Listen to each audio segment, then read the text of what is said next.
धनंजय मुंडेंनी कधी इस्लाम स्वीकारला मला नाही माहिती. नितेश राणे जे आहेत ते राजाश्रयाच्या बैलगाडी खाली चालणारे श्वान आहेत. औरंगजेब हा धर्माचा गलिच्छ पद्धतीने वापर करणारा व्यक्ती होता. ठीक आहे. आणि योगायोग असा आहे की औरंगजेबाचा जन्म देखील गुजरातमध्ये झाला होता. मात्र या महाराष्ट्रातील मुसलमानांचं युपी बिहारीकरण गेल्या 3 दशकांपासून सुरूच आहे. बरोबर.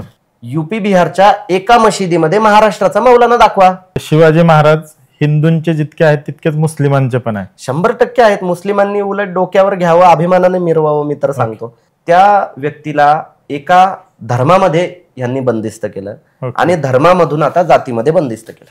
आणि ह्याची खरं तर महाराष्ट्राला लाज वाटली पाहिजे. पहिले हिजाब फिर किताब. म्हणजे तुम्ही काय दम वगैरे देताय का महिलांना? लिटरली मी शिवनेरी सारख्या किल्ल्यावर बायकोला बुरख्यामध्ये घेऊन गेलेलो आहे. त्याच्यानंतर सिंहगड सारख्या किल्ल्यावर बुरख्यावर घेऊन गेलेलो आहे की तुम्ही बुरखा परिधान केला काय, नाही परिधान केला काय, तरीही देखील आम्ही तुमचं कॅरेक्टर अनालिसिस करणार नाही. आपलं आत्ता देखील तेच म्हणणं आहे की महिलांना चॉईस द्या तुम्ही, त्यांना पोशाख स्वातंत्र्य द्या तुम्ही. आता उद्या तुम्ही पोलीस दलामध्ये सामील असलेल्या महिलेला तुम्ही म्हणणार आहे का बुरखा घाला? यांना मुस्लिमांसोबत डील कशी करावी हे समजत नाही. म्हणलं तुम्हाला मुसलमानांचे फोन येणार, म्हणलं मी स्वतः त्यांना बोललो होतो. बरोबर. कसं आहे, मदरशामध्ये शिक्षण घेणारे लोक कोण आहेत हे सगळ्यात पाहिलं पाहिजे. मुस्लिमांना या गोष्टी समजत नाहीत की जे मदरशांमधून तुम्ही मौलाना निर्माण करताय एवढ्या मशिदी उपलब्ध आहेत का? मात्र किती मौलाना समाजातनं निर्माण करायचे? भगवा हिरवा नाही तिरंगा. राहुल गांधीच योग्य आहे समजलं तर ठीक. शरद पवार हे महाराष्ट्राचा सह्याद्री आहे. माझ्या बायकोला देखील मी कितीतरी वेळा सांगितलं की या ज्या क्षेत्रामध्ये आपण काम करतो या क्षेत्रामध्ये पुरस्कार कमी आणि शिव्या जास्त मिळतात. नमस्कार मित्रांनो, ऐकारेमध्ये तुमच्या सगळ्यांचं स्वागत आहे. आज आपण भेटणार आहोत अशा आवाजाला जो कालबाह्य जुन्या झालेल्या गोष्टींना टाका म्हणतोय, जो आधुनिकतेची कास धरून मानवी कल्याणासाठी सुधारणावादी विचारांना घेऊन समोर आलेला आहे. पौराहित्यावर, संकुचित विचारांवर, बुरसटलेल्या समाजातल्या जुन्या रूढी परंपरांवर हा प्रहार करतो आहे. सामाजिक धार्मिक चौकटी यांनी अक्षरशः हलवून टाकलेल्या आहेत. अनेकांना आत्मपरीक्षण करण्यासाठी हा भाग पाडतो आहे. आपल्या विचारांचे पंख लावून आकाश न्याहाळणारा हा माणूस स्वतःच्या स्वप्नाची भरारी घेऊन निघालेला आहे. जात, धर्म, पंथ या सगळ्यांना नाकारून क्षितिजा पलीकडे हा घिरट्या घालतोय माणसं जोडण्यासाठी. तर आज स्वागत करूया अशा व्यक्तीचं जो आलाय ऐकारेमध्ये माणसं जोडण्यासाठी. मुस्लिम सुधारक, विचारवंत, सुधारक, सगळ्यात महत्वाचं भारतीय, सच्चा भारतीय आणि छत्रपती शिवरायांचा एक कट्टर मावळा पैगंबर शेख यांचं. दादा, ऐकारेमध्ये तुमचं स्वागत आहे आणि जय शिवराय. जय शिवराय सर. तर पैगंबर शेख या व्यक्तीबद्दल एका शब्दात सांगायचं तर माझ्याकडे एक अरबी भाषेतला शब्द आहे, इस्लाह, अल इस्लाह, म्हणजे रिफॉर्म, सुधारणा. बरोबर. तर त्याच्यावरून सुरुवात करूया आपण. ते इस्लाही सोशल मीडिया फाउंडेशन याच्या माध्यमातून तुम्ही काय काय कामं केली आणि त्याची कल्पना कशी सुचली? काय आहे, आपण 12 वर्षापूर्वी जे आहे ते आर्थिक कुर्बानी सुरू केली होती आपण सगळ्यात पहिल्यांदा. आणि ज्यावेळी ते सुरू केलं आणि ते सगळ्या गोष्टी या माझ्या पर्सनल अकाउंटवर सुरू होत्या खरं तर. आणि मग आपण त्याचं जे स्वरूप आहे ते पर्सनल लेवलवर सुरू असताना पर्यंत ठीक होतं. ज्यावेळेस आपण ते सार्वजनिक स्वरूपाचं केलं, आपण सार्वजनिक स्वरूपाचं केल्यानंतर आपल्या अकाउंटवर पैसे वगैरे घेणं हे योग्य नाहीये. आपण ते रजिस्टर केलं पाहिजे असं कुठेतरी आपल्याला समजलं आणि मग आपण संस्था रजिस्टर करायला घेतली. मग संस्था रजिस्टर करायला घेतल्यानंतर मग आपण वेगवेगळी नावं दिली बुवा, रिफॉर्मिंग सोशल मीडिया फाउंडेशन. कारण आपण सोशल मीडिया फाउंडेशन जे आहे ते ऑलरेडी लावत होतो. आपण ज्यावेळेस कोल्हापूर सांगलीच्या पूरग्रस्तांना मदत करण्यासाठी गेलो होतो आणि भिलवडी नावाच्या गावामध्ये आपण मदत केल्यानंतर त्या ग्रामस्थांनी आपल्याला एक पत्र दिलं होतं आणि ते म्हणले की या पत्रावर काय नाव टाकू संस्थेचं. मग मी म्हणालो की सोशल मीडिया फाउंडेशन टाका, कारण हे सगळं सोशल मीडियामधून होत होतं ना त्याच्यामुळं. मग त्यानंतर मग आता सोशल मीडिया फाउंडेशन हे नाव ज्यावेळी रजिस्टर करायला गेलो त्यावेळी मिळत नव्हतं, कारण ते जनरल होतं ना ते. त्याच्यामुळं ते म्हणाले की त्या सोशलच्या पुढे काहीतरी लावा. मग आपण रिफॉर्म लावलं. त्यानंतर बऱ्याच अशी वेगवेगळी जी नावं आहेत ती त्याच्यामध्ये आपण दिली की जी लोकांना लगेच लक्षात येतील. मात्र ती कुठलीही नावं ऍक्सेप्ट झाली नाही आणि मग म्हणलं आता आपला जो शेवटचा जो काही हे आहे अस्त्र ते आता आपल्याला काढावं लागणार आहे. आणि मग तो इस्लाह जो नाव आहे ते आपण दिला की इस्लाही सोशल मीडिया फाउंडेशन. इस्लाह म्हणजे रिफॉर्म, रिफॉर्म म्हणजे सुधारणा. बरोबर. आणि मग सुधारणावादी सोशल मीडिया फाउंडेशन जे आहे ते आपण त्या पद्धतीचं त्याला नाव दिलं. आणि त्या माध्यमातून आतापर्यंत साधारण आपण एक 6,000 विद्यार्थ्यांना आपण जे आहे ते शैक्षणिक मदत करू शकलो आहोत. आणि साधारण 58 ते 60 लाखापर्यंतची मदत जी आहे ती आपण समाज माध्यमांमधून सर्वांच्या माध्यमातून जे आहे ती उभी आपण आतापर्यंत करू शकलो. नक्कीच नक्की. हा, मला ते हे सांगायचं होतं की आपल्या प्रेक्षकांसाठी हा मुद्दा तुम्ही क्लिअर करा की आर्थिक कुर्बानी म्हणजे नक्की काय.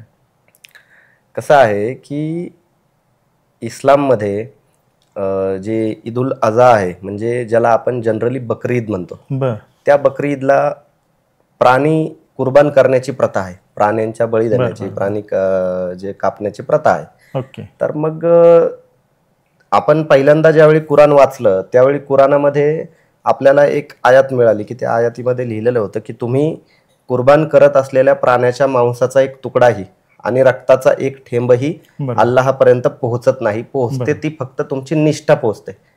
या एका आयातीचा संदर्भ घेऊन की अल्लाहपर्यंत या गोष्टी पोहोचत नाहीत, अल्लाहला त्या गोष्टीची गरज नाहीये.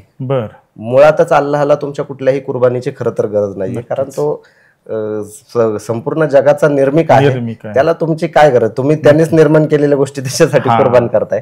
ही एक संकल्पना नंतर आपली डेव्हलप होत गेली मुळात.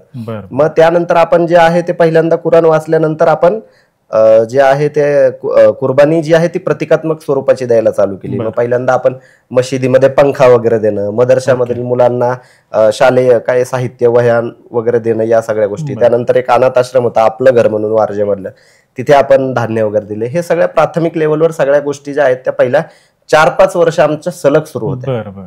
आणि त्याच्यानंतर झालं असं की 2018 मध्ये केरळमध्ये पूर आला होता. मग आपण लोकांना आव्हान केलं की तुम्ही हे प्राण्याची कुर्बानी देण्यापेक्षा जे आहे ते आपण केरळमधल्या पूरग्रस्तांना मदत करून आपण त्याला कुर्बानी केरळसाठी असं नाव दिलं. आणि मग त्याच्यानंतर मग त्याच्या पुढच्या वर्षी जे आहे ते कोल्हापूर सांगलीमध्ये पूर आला. मग आपण हे केलं की कुर्बानी कोल्हापूर सांगलीच्या पूरग्रस्तांसाठी असं आपण केलं. मग बरेच जण मुस्लिम लोक काय म्हणायला लागले की आता दरवर्षी कुठंतरी मग काहीतरी आपत्ती येईल, मग दरवर्षी तुम्ही या गोष्टी करणार का. मी म्हणलं आपण दरवर्षी या गोष्टी करणारच आहोत, मात्र ते आपत्ती येते म्हणून करत नाहीये, कुर्बानी ही प्रतिकात्मक आहे म्हणून केलं. आणि त्याच वर्षी 2019 साली आपण शैक्षणिक साहित्य देखील जे आहे ते पूरग्रस्तांना दिलं होतं, जे आपण यावेळेस पण मराठवाड्यामध्ये देणार आहोत. ऍक्च्युली पुढच्या 2-3 दिवसांमध्ये ते होतील गोष्टी. तर मग या गोष्टी सुरू असताना आपण मग 2020 पासून जे आहे ते प्रॉपर आर्थिक कुर्बानी शिक्षणासाठीच द्यायला सुरुवात केली. म्हणजे दरवर्षी आपण जे आहे ते प्राण्यांची जी कुर्बानी दिली जाते त्या कुर्बानीचे पैसे आपण जे आहे ते जमा करतो आणि जमा करून जे गरजू विद्यार्थी आहेत त्या गरजू विद्यार्थ्यांना आपण शैक्षणिक साहित्य देतो. आता यामागची पार्श्वभूमी खरं तर खूप मोठी आहे की कुर्बानी जी आहे ती प्रतिकात्मक आहे. आपण सांगतो तुम्ही ज्या प्राण्याची कुर्बानी देताय, जो प्राणी तुम्ही अल्लाहच्या मार्गामध्ये म्हणा किंवा अल्लाहसाठी म्हणा तुम्ही जो प्राणीची बळी देताय ती देखील प्रतिकात्मक आहे, तो देखील प्रतिकात्मक आहे. म्हणलं तर तुम्ही प्रतिकात्मक देताय तर मग आपण पॅरलली प्रतिकात्मक कुर्बानी उभी करूया, आर्थिक कुर्बानी शिक्षणासाठी. समाजाची जी गरज आहे ती मटण नसून ती शिक्षण आहे. हा विषय जो आहे तो आपण लोकांमध्ये रुजवण्यामध्ये बऱ्यापैकी यशस्वी झालो. पूर्ण यशस्वी झालो असं आपण म्हणू शकत नाही, कारण हजारो वर्षापासूनची जी एखादी परंपरा असते ती परंपराला फाटा देऊन वेगळी परंपरा काहीतरी निर्माण करायला थोडासा वेळ जातो. मात्र आपल्याला यश खूप चांगल्या पद्धतीने मिळालेलं आहे. खूप सारे असे लोक आहेत जे प्राण्याची जी रक्कम आहे 15-15 हजार रुपये 10-10 हजार रुपये पाठवतात आणि ते म्हणतात की जे गरजू विद्यार्थी आहेत त्या गरजू विद्यार्थ्यांना याच्यातून मदत करा. आणि आपण देखील त्या गोष्टी केल्या, बऱ्याच गरजू विद्यार्थ्यांना मदत झालेली आहे. काही विद्यार्थी MBBS ची तयारी करतात, काही वकिलीची तयारी करतात, काही MPSC UPSC ची तयारी करतात. या विद्यार्थ्यांना देखील याच्यातून मदत झालेलीच आहे. मात्र मोठ्या स्केलवर काही काम आपण जर केलेली आहेत तर आपण पाटणमध्ये धनगर वस्तीमध्ये एक जिल्हा परिषदेची शाळा आहे, त्या शाळेला पूर्ण कलरिंग आणि पेंटिंग करून देण्याचं काम आपण केलेलं आहे. त्या पलीकडे जाऊन सिंहगडच्या पायथ्याला गोरे म्हणून गाव आहे, गोरे बुद्रुक म्हणून, त्या गावामध्ये जिल्हा परिषदेच्या शाळेमध्ये आपण सत्यशोधक विज्ञान प्रयोगशाळा म्हणून आपण एक प्रयोगशाळा दिली आहे पूर्ण. त्या इथं प्रयोगशाळा नव्हती त्या ठिकाणी. त्या पलीकडे पुण्यामध्ये जे आहे कसबा पेठेमध्ये मुबारक गर्ल्स हायस्कूल म्हणून उर्दू शाळा आहे ती ऍक्च्युली. त्या उर्दू शाळेमध्ये आम्ही ज्ञानज्योती फातिमा शेख यांच्या नावाने कॉम्प्युटर लॅब आपण दिलेली आहे. तर अशी मोठी मोठी कामं देखील आपण आता करतोय. ओके, म्हणजे इतका सकारात्मक प्रतिसाद तुला समाजातून मिळाला. बरोबर आहे. मग मला एक सांगा भाई, तुम्हाला इतका सकारात्मक प्रतिसाद मिळाला होता तरी त्यानंतर मग एक वादग्रस्त मुद्दा त्या अर्थाने समाजावर येणारा की बुरखा आणि महिला हक्क हा का घेतला आणि कधी घेतला? ऍक्च्युली काय विषय आहे की आपण बुरखा आणि महिला या विषयाच्या बाबतीमध्ये तेवढे अग्रेसिव्ह कधी नव्हतो. बर, आपण काय म्हणत होतो की महिलांना आपलं आत्ता देखील तेच म्हणणं आहे की महिलांना चॉईस द्या तुम्ही, त्यांना पोशाख स्वातंत्र्य द्या तुम्ही. आपला हा सगळ्यात पहिला प्राथमिक मुद्दा आहे. ज्यावेळी कर्नाटकमध्ये हिजाबचा जो काही विषय झाला त्या कॉलेजमध्ये शाळेमध्ये, आणि तो विषय पूर्ण चुकीच्या पद्धतीने हिंदुत्ववाद्यांकडून देखील मांडला गेला आणि मुस्लिमांकडून देखील मांडला गेला आणि धर्मांध मुसलमानांनी त्याचं पूर्णपणे भांडवल केलं. ओके, झालं असं की तिथे एक कॉलेज होतं, त्या कॉलेजमध्ये त्यांचा एक ड्रेस कोड होता त्या शाळेचा कॉलेजचा, आणि त्या ड्रेस कोडमध्ये या विद्यार्थ्यांनी एवढेच त्या कॉलेजची मागणी होती ऍक्च्युली, त्याच्या पलीकडे काही नव्हतं त्यांचं मागणं. आणि त्याच्यानंतर मग त्या कॉलेजमध्ये मुली काही बुरखा घालून आल्या, हिजाब घालू देत नाहीत म्हणून बुरखा घालून आल्या. सगळ्यात हिजाब आणि बुरख्यामध्ये फरक आहे हे बेसिक समजत नाहीये. आणि मग बुरखा घालून आल्या आणि मग त्याच्यासमोर ते मुलं पण म्हणजे मूर्खवादाला तर काही त्याला काही सीमाच नसतात. मग त्या ह्याच्यासमोर ज्या मुलांनी मिशा पण फुटलेल्या नाहीत ती मुलं येऊन काहीतरी जय श्रीरामच्या घोषणा द्यायला लागली. मग ही मुलगी अल्लाहू अकबरच्या घोषणा द्यायला लागली. मग ते सगळीकडे व्हायरल झालं आणि मग त्याच्यामध्ये देशभरामध्ये काहीतरी हिजाबच्या बुरख्याच्या समर्थनार्थ मोर्चे निघाले. मग त्यावेळेस आपण भूमिका मांडत होतो की आमचं या ज्या हिजाब बुरख्याच्या बाबतीमध्ये जी काही आंदोलनं निघत आहेत त्या आंदोलनांना आमचा स्पष्टपणे विरोध आहे. का विरोध आहे याचं कारण असं की सार्वजनिक ठिकाणी तुम्हाला बुरखा आणि हिजाब घालायला कोणीही कुठल्याही पद्धतीने थांबवलेलं नाहीये. तो विषय शाळेपुरता आणि कॉलेजपुरता आणि एखाद्या ठिकाणी ड्रेस कोड पुरता मर्यादित आहे आणि त्या ड्रेस कोड फॉलो करा एवढंच म्हणणं आहे. त्याच्यानंतर मग नांदेडमध्ये इथे बीडमध्ये बॅनर लागले, पहिले हिजाब फिर किताब. म्हणजे तुम्ही काय दम वगैरे देताय का महिलांना? मग त्याच्यानंतर आपण जे आहे ते या हिजाब आणि बुरख्याच्या विरोधामध्ये उघड युद्धच छेडलं. ते घरात इम्प्लिमेंट केलंच का? म्हणजे महत्वाचं काय म्हणायचंय की बाईंच्या घरापासून सुरुवात केली काय फक्त बाहेर सांगण्यासाठी लोकांना? नाही, आपण या सगळ्या गोष्टी ज्या आहेत त्या घरापासून सुरुवात केल्या सगळ्यात पहिल्यांदा. आता माझी बायको पण जे आहे ती 5 टाइम नमाजी. तिचं जर बॅकग्राऊंड तुम्ही पाहाल तर वडिलांची स्वतःची जागेमध्ये त्यांच्या मशीद आहे ऍक्च्युली, आणि ते जमातशी जोडले गेलेले आहेत ऍक्च्युली. म्हणजे धार्मिक व्यक्ती आहेत आणि त्यांचं पूर्ण कुटुंबच म्हणाल तर ते त्या अर्थाने धार्मिक आहे. तर तिला त्या गोष्टी पटवून द्यायला मला खूप वेळ गेला. कारण काय असतं याच्या मागची कारणं आहेत ऍक्च्युली. कारणं काय आहेत की महिलांनी धर्माचा जो वापर आहे किंवा वापर म्हणू शकत नाही आपण, की महिलांचा असा समज आहे की मी जेवढी धार्मिक आहे तेवढी मी संस्कारी आहे. ठीक आहे, आणि तो सामाजिक दबाव आहे महिलांवर. एखादी महिलेने धार्मिक काहीतरी मर्यादा म्हणा किंवा धार्मिक काही बंधनं झुगारली की मग त्या महिलेचं चारित्र्य हनन करायला समाज सुरू करतो, तिचं कॅरेक्टर अनालिसिस करतो, मग ही महिला चारित्र्यहीन आहे असं म्हणतो. मग महिला काय करतात की धर्माचा जो हे आहे की धर्माचरण जे आहे ते खूप साऱ्या महिला ते ह्याच्यासाठी करतात की मी चारित्र्यवान आहे हे समाजाला समजावं म्हणून. त्याच्या मागचा तो उद्देश असतो आणि हे महिलांना समजत नाही लवकर. सगळ्यात पहिली गोष्ट की ते त्या का गोष्टी करतात बुवा. आणि मग हे समजावण्यामध्ये आणि या गोष्टी कन्व्हिन्स करण्यामध्ये मी माझ्या बायकोला यशस्वी झालो. आणि ती आधी बुरखा घालायची, म्हणजे लिटरली मी शिवनेरी सारख्या किल्ल्यावर बायकोला बुरख्यामध्ये घेऊन गेलेलो आहे. त्याच्यानंतर सिंहगड सारख्या किल्ल्यावर बुरख्यावर घेऊन गेलेलो आहे. कितीतरी लेण्यांवर जे आहे आपल्या अजंठा वेरूळ लेण्या असतील या सगळ्या लेण्यांवर माझी बायको पूर्ण बुरख्यामध्ये मी घेऊन गेलेलो आहे. आणि त्यावेळेस देखील बुरख्यामधून घेऊन जाताना मला असं काही वाटत नव्हतं वेगळं. ठीक आहे, काहीतरी आपण बाबा घेऊन जातोय तर काहीतरी करतोय असं काही नॉर्मलच होतं त्यावेळेस मी. पण नंतर जशा माझ्या हे डेव्हलप होत गेल्या, भावना जशा जशा बदलत गेल्या तसं तसं मी बायकोला कन्व्हिन्स केलं आणि कन्व्हिन्स केल्यानंतर जे आहे तिचा बुरखा बंद झाला आणि बुरखा बंद झाल्यानंतर हिजाब देखील बंद झाला. आणि आजची परिस्थिती अशी आहे की तुम्ही माझ्या बायकोला बुरखा घाला म्हणाल तरी कोणी समजा की कोणी जरी म्हणाले की मी जरी तिला म्हणालो की तू बुरखा घाल बुवा तरी देखील ती बुरखा घालणार नाही. आज या लेवल पर्यंत जे आहे ते घरामध्ये प्रबोधन झालेलं आहे. आणि ते प्रबोधन घरामध्ये झाल्यामुळे माझा जो आत्मविश्वास आहे तो वाढला असं आपण म्हणू शकतो. आणि त्याच्यामुळे आपण समाजामध्ये देखील प्रबोधन केलं. मात्र समाजामधून देखील आपल्याला रिस्पॉन्स जो आहे तो खूप छान आला. वेगवेगळ्या लोकांनी जे आहे ते फोन केले. कित्येक लोकांनी, आपल्याला माहित देखील नाही, अजून देखील माझ्याकडे लोकांचे खूप साऱ्या लोकांचे मेसेजेस आणि फोन येतात की ते सांगतात की आमच्या घरामध्ये देखील बुरखाबंदीची प्रक्रिया सुरू आहे. आम्ही आमच्या घरच्यांना कन्व्हिन्स करतो या गोष्टीसाठी. मग या गोष्टी ज्या आहेत त्या लोकांना ऍक्च्युली नकारायच्या आहेत खूप साऱ्या. मात्र त्यांना त्या गोष्टी नकारण्यासाठी काय आहे समोर ऍक्च्युली, तर आजच्या घडीमध्ये जर पाहाल तर भारतभरामध्ये म्हणा किंवा महाराष्ट्रभरामध्ये म्हणा की बुरख्याच्या विरोधात उघडपणे बोलणारा असं कुठलंही व्यक्तिमत्व नाही. आणि ते आपण निर्माण करण्याचा प्रयत्न करतोय जास्तीत जास्त लोकांनी. आम्ही म्हणतोय काय की बरेच जण म्हणतात तुमचा बुरख्याला विरोध आहे वगैरे वगैरे, महिला स्वतः स्वेच्छेने घालतात. मग माझं त्यांना म्हणणं असतं की तुम्ही या गोष्टी मशिदीमध्ये का अनाऊन्स करत नाही? तुम्ही मशिदीमध्ये सांगा की महिलांना ज्या बुरखा परिधान करायचा आहे परिधान करा, ज्यांना बुरखा नाही परिधान करायचा नका परिधान करू. तुम्ही बुरखा परिधान केला काय नाही परिधान केला काय तरीही देखील आम्ही तुमचं कॅरेक्टर अनालिसिस करणार नाही. अशा पद्धतीने तुम्ही मशिदीमध्ये प्रवचन बयान करा ना. तुम्ही जे मशिदीवरून मुद्दा म्हटला तसंच मदरशांमध्ये होणारे जे शिक्षण आहे किंवा मग त्या अर्थाने मुस्लिम समाजातल्या अंधश्रद्धा आहेत किंवा ह्या प्रथा आहेत, याची त्याची कुठं सांगड घालता येऊ शकते का? कसं आहे, मदरशामध्ये शिक्षण घेणारे लोक कोण आहेत हे सगळ्यात पाहिलं पाहिजे.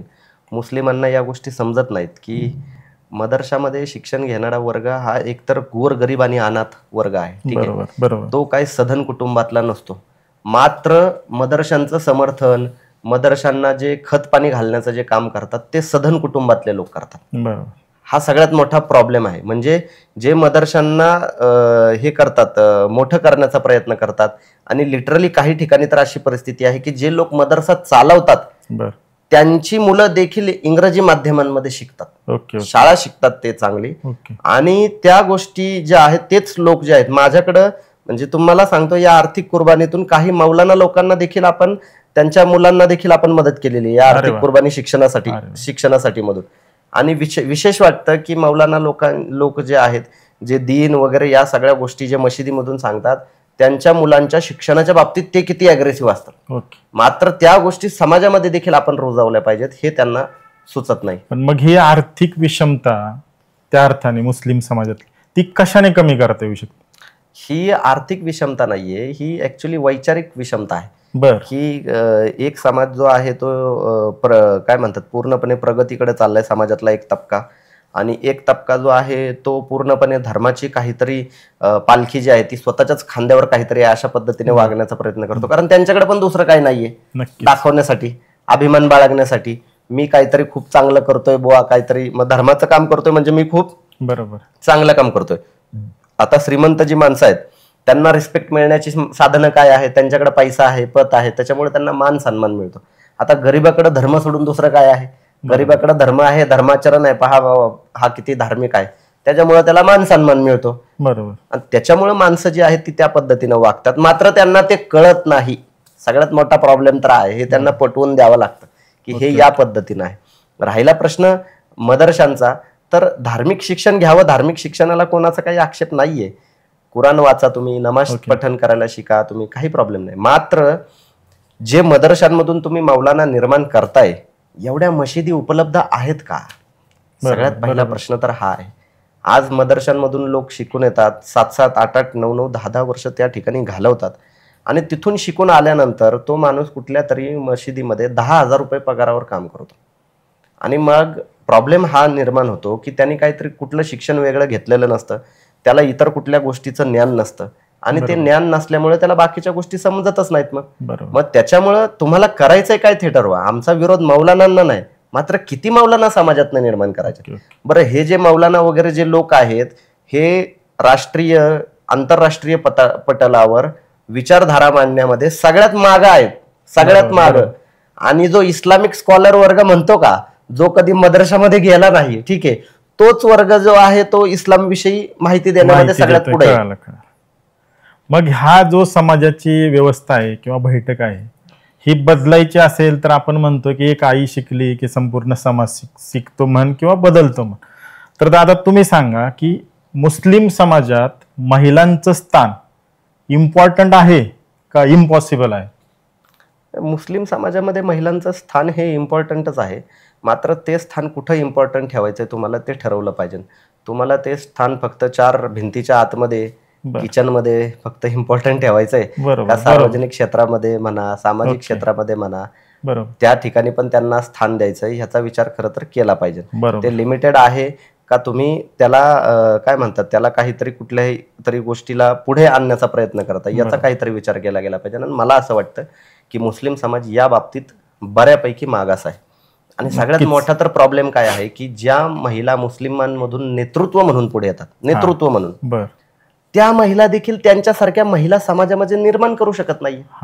आज आंतरराष्ट्रीय स्तरावर म्हणा, महाराष्ट्र लेवलवर म्हणा, ज्या मुस्लिम समाजातनं ज्या नेतृत्व वगैरे येतात त्या नेतृत्व जे आहे ते त्याचं प्रिव्हिलेज घेतात. म्हणजे त्यांना ज्या काही गोष्टी भेटल्या, आता ह्याच्यामध्ये पण 2 पद्धतीचे लोक आहेत. एक तर असे आहेत की ज्या श्रीमंत घरातून येतात महिला, ठीक आहे, मुस्लिम, आणि त्या देखील बुरखा बिरखा काही परिधान करत नाही स्वतः, मात्र त्यांचं म्हणणं असतं की महिलांना बुरखा घालण्याचा अधिकार पाहिजे.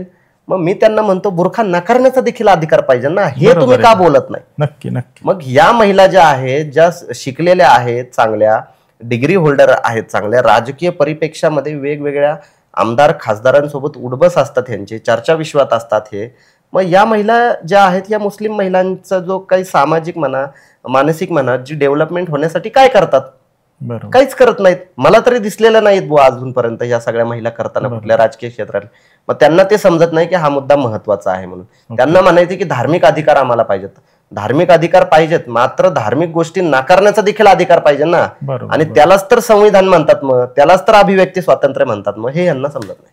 मग ह्यासाठी हे सामाजिक, धार्मिक, राजकीय प्रबोधन करण्यासाठी तुम्हाला काय वाटतं, काय केलं पाहिजे? अराजकीय मुवमेंट चालवली पाहिजे. राजकीय मुवमेंट चालून काही फायदा नाही. राजकीय मुवमेंट चालवली की ती कुठल्या तरी पक्षाला बांधली जाते. कुठल्या तरी पक्षाच्या दावणीला ज्यावेळेस आपण बांधले जातो त्यावेळी आपण आपले विचार जे आहेत ते स्पष्टपणे मांडू शकत नाही. आणि सुधारणावादी विचार, रिफॉर्मिंग विचार जे आहेत हे कुठल्याही पक्षाला पटणारे नाहीत. नक्कीच. आता माझ्यासारखा माणूस आहे, मी मुस्लिमांमधल्या चुकीच्या मागासलेल्या रूढी परंपरा याच्यावर म्हणजे टीकास्त्र जोरदार आपले चालू असतात. आता हे करत असताना आपण भाजपच्या देखील जवळ जाऊ शकत नाही ना. बरोबर. आता हे करतोय आपण, ठीक आहे, यातल्या बऱ्याचशा काँग्रेस राष्ट्रवादीवाल्यांना गोष्टी पटत असतील नसतील, कारण त्यांना त्यांची वोट बँक आहे, ठीक आहे, मुस्लिम समाज हा वोट बँक आहे.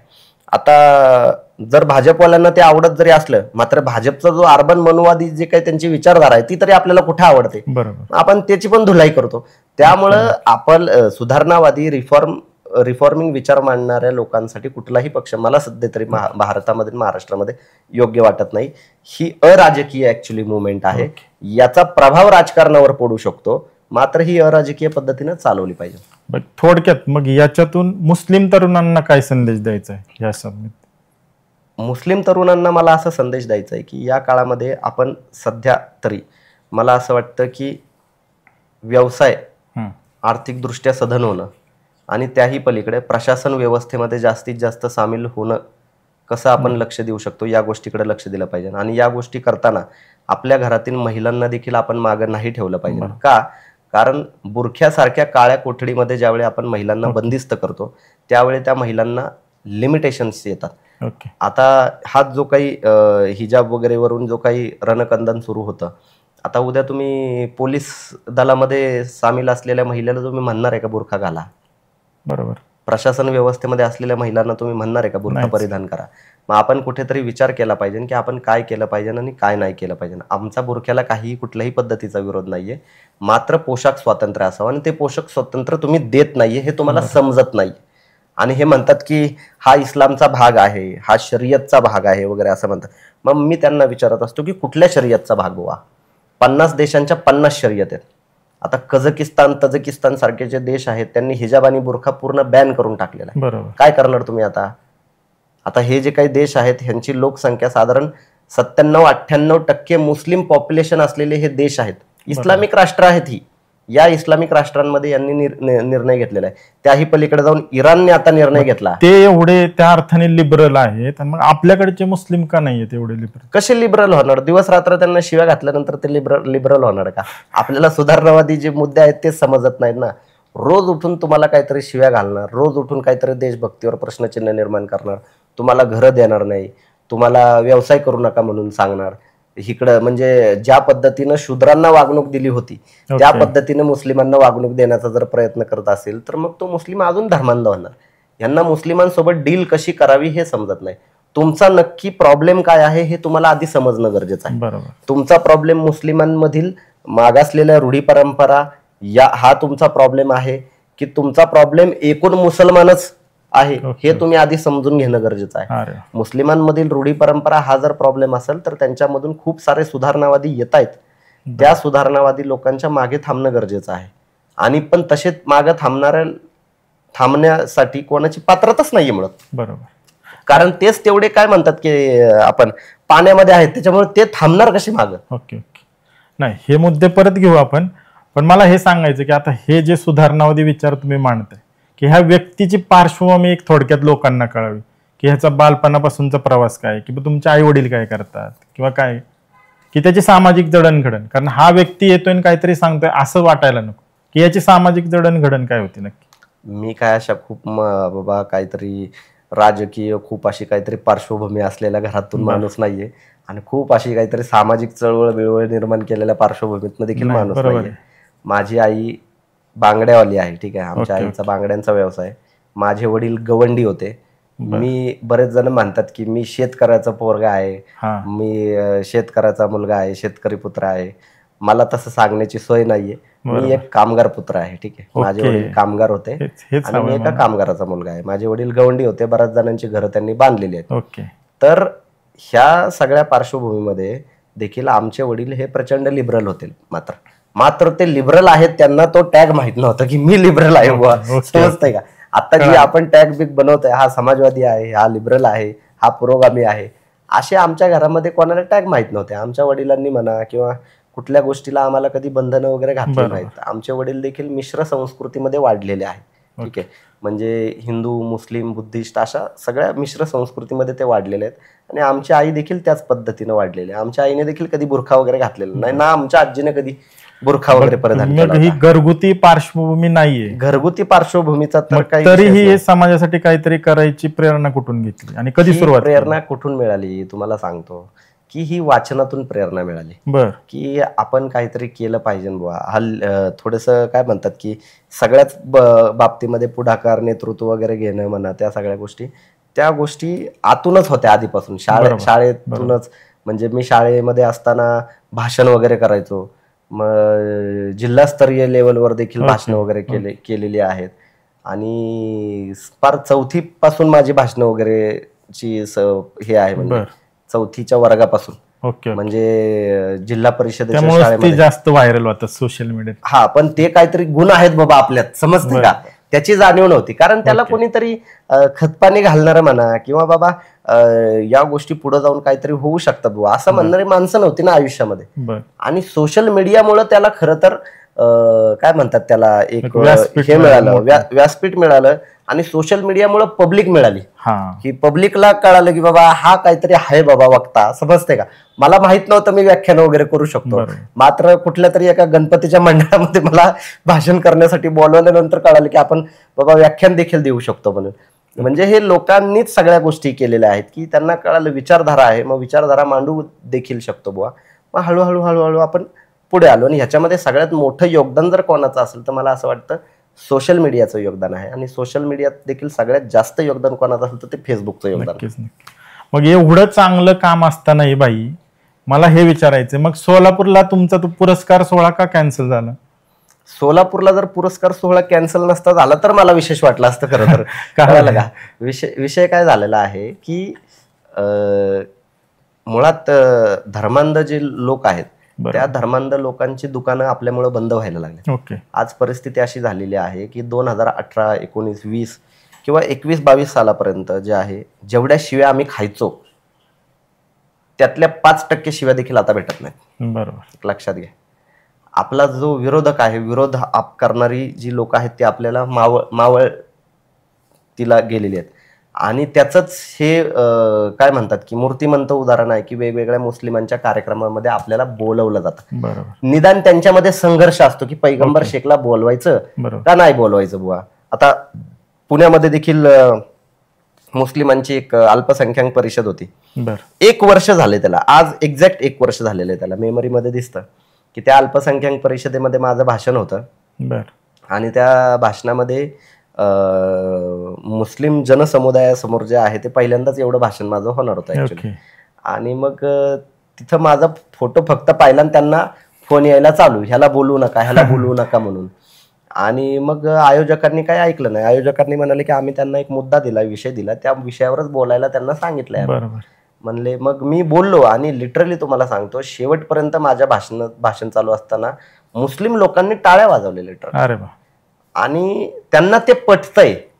मात्र हे जे सो कॉल्ड काही धर्मांध लोक आहेत का, जे पिना मारणारे लोक आहेत, यांना त्या गोष्टीचा त्रास का होतो? कारण यांच्या सगळ्या गोष्टी आपण फाट्यावर मारतोय ना, आपण त्यांना किंमतच देत नाही. तुम्ही मौलाना आहात, तुम्ही मुफ्ती आहात, काय आहात, मला काही फरकच पडत नाही ना, की आपण यांच्याशी संघर्ष करत नाहीये. संघर्ष करत नाही म्हणजे काय की ह्यांचा संघर्ष कुठं असतो? यांचा संघर्ष मशिदींमध्ये असतो. बरोबर, ठीक आहे. आपल्याला मशिदीमध्ये संघर्षच करायचा नाहीये. आपला संघर्ष सोशल मीडियावरून चालू आहे. तुमच्या मशिदीत येणारी माणसं आमच्या विचारांची आहेत. बरोबर. आणि त्यांच्या चौकटी सगळ्या हल्ल्यामुळे मग पैगंबर शेख नकोय त्यांना. आणि त्याच्यामुळे झालंय काय की त्याच्यामुळे त्यांना लढता पण येईना. बरोबर. आपला विषय कुठल्या एका मशिदीशी रिलेटेड नाही, आपला एकूण मशिदींशी रिलेटेड विषय आहे. आणि आपण मास जे आहे पब्लिकला अप्रोच करतो, मग ते त्यांना नको असतं. मग झालं काय की पैगंबर शेखचा सत्कार आता मुस्लिम करणार. मग मुस्लिमांनी कार्यक्रम आयोजन केलं. मग आता त्यांना जाऊन दबाव द्यायचा. मला तर तुम्ही काय दबाव देऊ शकत नाही, मला एकाचाही फोन येऊ शकत नाही.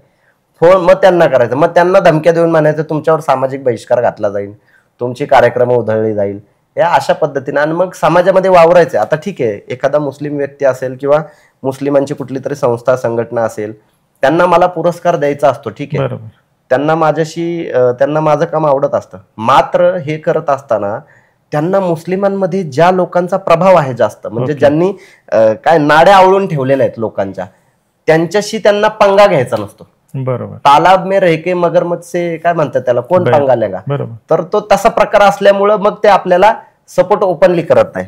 आणि ते जे बॅरियर आहे का, ते हळूहळू आपण तोडतोय सगळ्यांचे. त्यांना प्रवृत्त करतोय आपण या गोष्टी बोलण्याचं. सोलापूर मधलं जे घटना घडली ती चांगली घडली.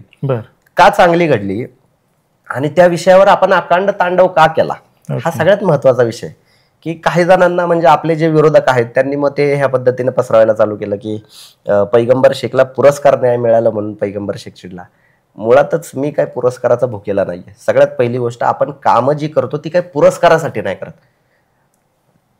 मला वेगवेगळ्या राजकीय आणि सामाजिक परिप्रेक्षात काम करणाऱ्या खूप मोठमोठ्या लोकांनी माझं ॲप्रिसिएशन केलेलं आहे कामाचं माझं, ठीक आहे.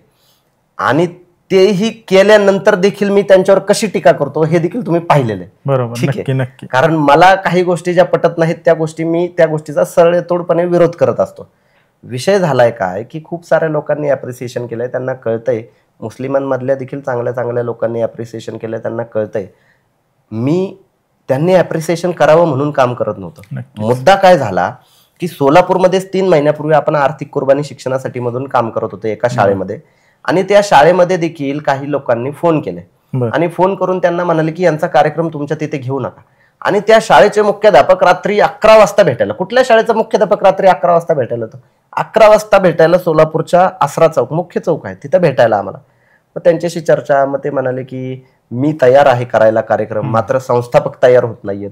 म्हणले मी कालपर्यंत त्यांना कन्व्हिन्स केलं, मी कालपर्यंत त्यांचं ऐकलं नाही, पण त्यांनी आज संध्याकाळी मला बोलवून घेतलं आणि मला म्हणाले की मला फोन येतात काही लोकांचे, मौलाना लोकांचे फोन येतात आणि म्हणतात की तुमच्या शाळेतले सगळे ऍडमिशन आम्ही काढायला लावू.